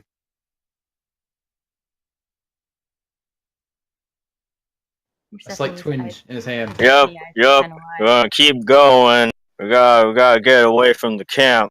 We can't. He like looks directly at you. We can't let him. We don't want him to see the ritual. Yeah, we don't want to. Gregory might not be very pleased. Yeah, he doesn't want to see the ritual, right? Yeah, we don't want Gregory to see the ritual. As Jim keeps pulling the unconscious body away from the camp. Right. Javen, give yourself some Steam inspiration. I think I already have some. Do you? Yeah. I don't see any. Oh, well, doesn't show up for me. Like clicking it? Yeah. It's like broken. Oh. Give it to him, God. Yeah, you got it. Alright, thanks. I've like never used the immense ever since I got it at like the ice camp thing, the ice person from that group recap. As you drag this thing outside of camp, you get down one of these rolling hills and you're no longer within sight. You can sort of make out maybe the still rising smoke from the scorched earth that, thanks to Luna's magic, pulling all the shadow away and the black flames fade. There's just this large scorch mark where it looks like most of the magical plants have been burned. Looks like where the fire reached, the plants are now gone, quite effectively making a large patch in the magical plant field. What was that?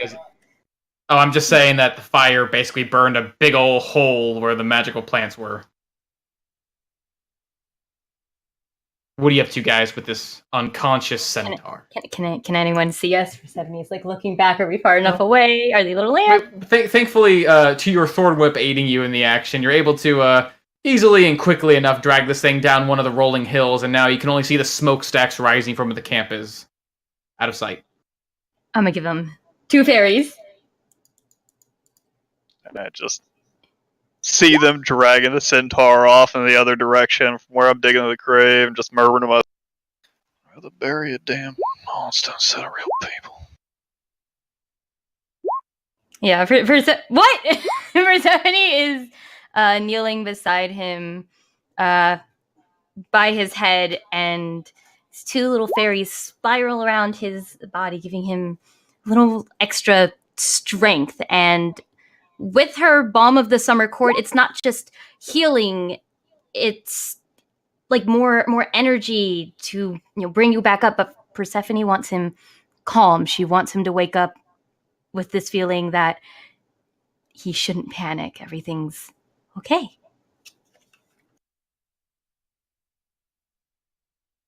As these Probably shouldn't be soft light inside line of sight. Ooh. trickles down along this thing's body, it begins to stir a little bit more as vitality is restored to it, and immediately its eyes jolt open. It lets out a gasp as its chest rises heavily, and it tries to immediately kick out and try to pull itself onto its feet, but feeling the weakness, it just sort of flops back to the ground, as if it's still even remnants of that strange ichor that basically forced its way into his body were only now beginning to fade. He looks around, looks up at you. You see this face twisting into anger. It's okay, I tell him in Sylvan. He doesn't move. He just sort of lays there looking at you. His hand sort of smacks the ground next to him, looking for something, but there's no pike. No. I'm here to listen. Yeah, wait, tell him my spirit is life or something. Don't get him angry at me. We didn't want to hurt you. And please, I wanted to do everything in my power to avoid this mess. And you can hear him growling back in tired, exhausted, and broken Sylvan. Then leave this land and never return. Tell me This what... is... She listens. This is Sephiroth land. This belongs to Chief Koga. It belongs to Devora. You take what is theirs. You take what is theirs.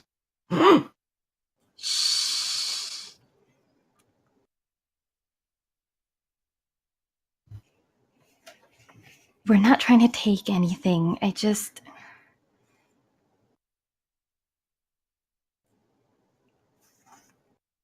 Is there anything else sacred on this land for you guys? Or is it merely the land you walk upon? It is where the wind blows. It is where the gales rise. It is where our people began. It is where our people amassed. It is where we grew in number and strength. And then they took it. Seer Devora saw them coming. Said we should stop them. Koga said no. Give them peace. Peace got us nothing. Then they brought steel. And so we brought steel to them. Devor was right. You are a plague. You are taking what is ours. What was always ours. With again, hand reaching out, trying to pat for something he can't see.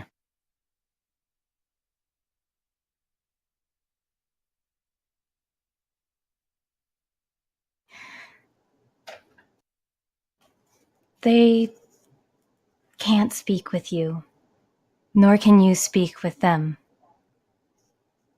I'm sure your men have seen you can take these humans down very easily. I believe your chief was right to bring peace They brought steel out of fear, fearing that you would attack them first. I understand why. But now there's just going to be fighting. They will not stop until you do. And I know from what you say, you will respond with equal force. I would like to speak with both Kokar and Devora. I would like to see an end to this fighting. There doesn't need to be any more bloodshed. Roll me a persuasion check.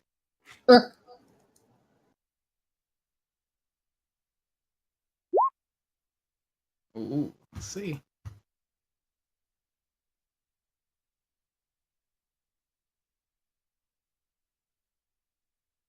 As this thing looks into your eyes, you see his expression hardening for a moment, and then he closes them for a moment, putting his hand up to where he was wounded, touching his jaw, which sort of hangs slacked, sort of why his language is somewhat broken.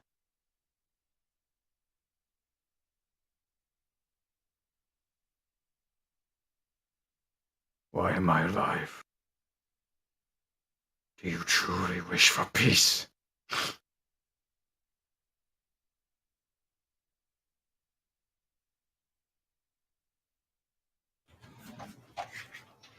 We left you alive because we do want peace, not to torture you. I don't want to hurt you. So for now, just rest easy. And under the cover of night, you can go home. Safely.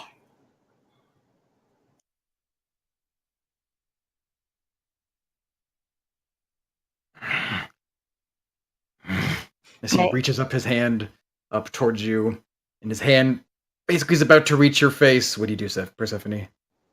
Nope, she's not moving. She's just sitting calmly, but a hand goes to his slack and slightly broken jaw, and she's going to use a cure. No, Fix it. use a cure wounds. Yeah, she's gonna fix it. As He's in pain. He's you hurt. can hear that soft crackle as the bones repair his jaw lines, and his hand presses against your face, Persephone, and immediately pulls down as your eyes are sort of forcibly shut for a moment. Bit rough, and you have like a bit of dirt and smeared on you, but it didn't hurt you. This is the face that has spoken a promise. This is the face the Zephyr hold honor to. If you lie, we will see this face. Tear it from you. You'll be nothing but dust in this wind. This is a promise from Bidzil. As he takes his other hand and just punches his chest with it. If you truly mean peace, if you wish to speak, you must come. Follow my tracks, but follow them unarmed. Face your weapons on you. He will kill you. And Devora will watch. Understood. Thank you. As his head sort of careens over, noticing there's another presence, he looks over at you, Javen. I give him the Javen drunk smirk and wave. The disarming one. The disarming Javen smirk. She follows his gaze over to Javen. It is thanks to him that we are able to speak. And I owe him a lot of gratitude for this opportunity. Dragon, whether I wish it or not, my life was yours and you gave it back. Indebted to you. As he slowly but surely lays his head back down. And he just sort of closes his eyes as he falls asleep. And a soft breeze blows over the hills, pulling the wind and the remnants of this scorched land away as the dead are being buried and it seems like the Valiant Seven are making camp in preparation for, well, even among the bloodshed and the war, and probably a sense of betrayal from the most nature-bound of our group, there is a sliver of hope for peace and trust and health and understanding. As that is where tonight we will end our session. Oh yeah. Oh yeah. Oh my god! Easy. Peter, I love you! Yeah, isn't it fun playing a chaotic good character? Oh my god! Such good role playing. I love it. Yeah. I apologize to any of our Native American viewers. Oh, that's always going to be The views of Gregory are not exactly the views of the host. The reviews of The my views of the characters players? does not reflect on the players of Lionhead. If you want to see the views of the player, go watch some older episodes of The Expanse. I'm pretty sure there are some centaurs in those episodes. Oh god. I meant host of the character, mate. I guess it's a bad fucking word for it. All I'm saying, I know there might be a lot of tears involved, but they could just go on a different trail. I just don't see the Oh problem my with god! Yep. As this is where we'll end tonight's session. Take it away, Jordan. God, that's really bad considering like your general vicinity in the southeast too. You fucking monster. Yeah. Dox them, guys. Dox them. Yeah. I said general vicinity in the southeast. That's the whole quadrant of the country. Leave me alone. Thank you all so much for hanging out with us tonight for Song of Rapture. I hope you enjoyed it. I saw a few of you did. Yeah, Song of Rapture never disappoints in the roleplay. Indeed, Natty S6. And I want to thank TFU for following, and Johnny Thunder for all the bits. Colin Samoy, also thank you for following. And again, thank you all for watching. We will be back with more Dungeons and Dragons this Sunday at 5 p.m. Eastern.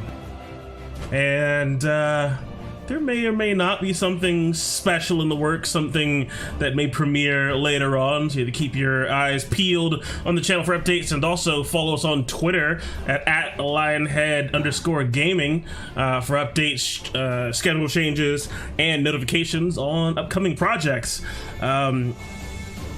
There will also be another episode of Kingdoms of the South next Tuesday at 7:30, and then we'll be right on back here for more Song of Rapture the following Thursday. So we got, firing on all cylinders, all 3 games, so I hope to see you next time. Other than that, I want to give a big shout out to our sponsors, Artisan Coffee, a small batch coffee company that provides wonderful flavors of coffee like strawberry cheesecake, maple bacon, cookies and cream, which is a really, really good one. And also, in case you need an extra pep in your step, they have a Plus Ultra Caffeine Boost coffee for that extra bit of energy. Buy it. Use promo code LION10 to get yourself a sweet discount and help support the channel. And don't forget, if you have Twitch Prime, you can always throw a Twitch Prime sub this way. We have cool emotes. Other than that, thanks so much for watching. And as always, may your dice roll 20s, and you always make your saves. Later, y'all. Bye!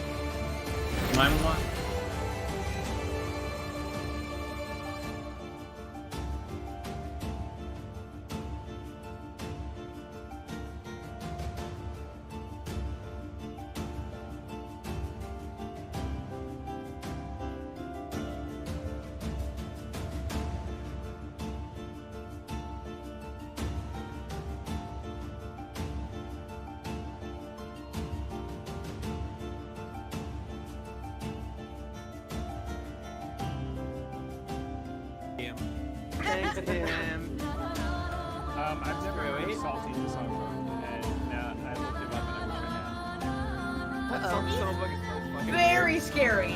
I hope there's Rule 34 of him. Oh, you know there is. Well, considering the Why do I have to weekend, Google that? Okay. considering I looked up this weekend and there are quite a few explicit Winnie the Pooh fan fictions, I assume there are. We meant to record 3 Waterdeep episodes this weekend, but we accidentally got way too high on Friday night. Like, we can't play, right? No.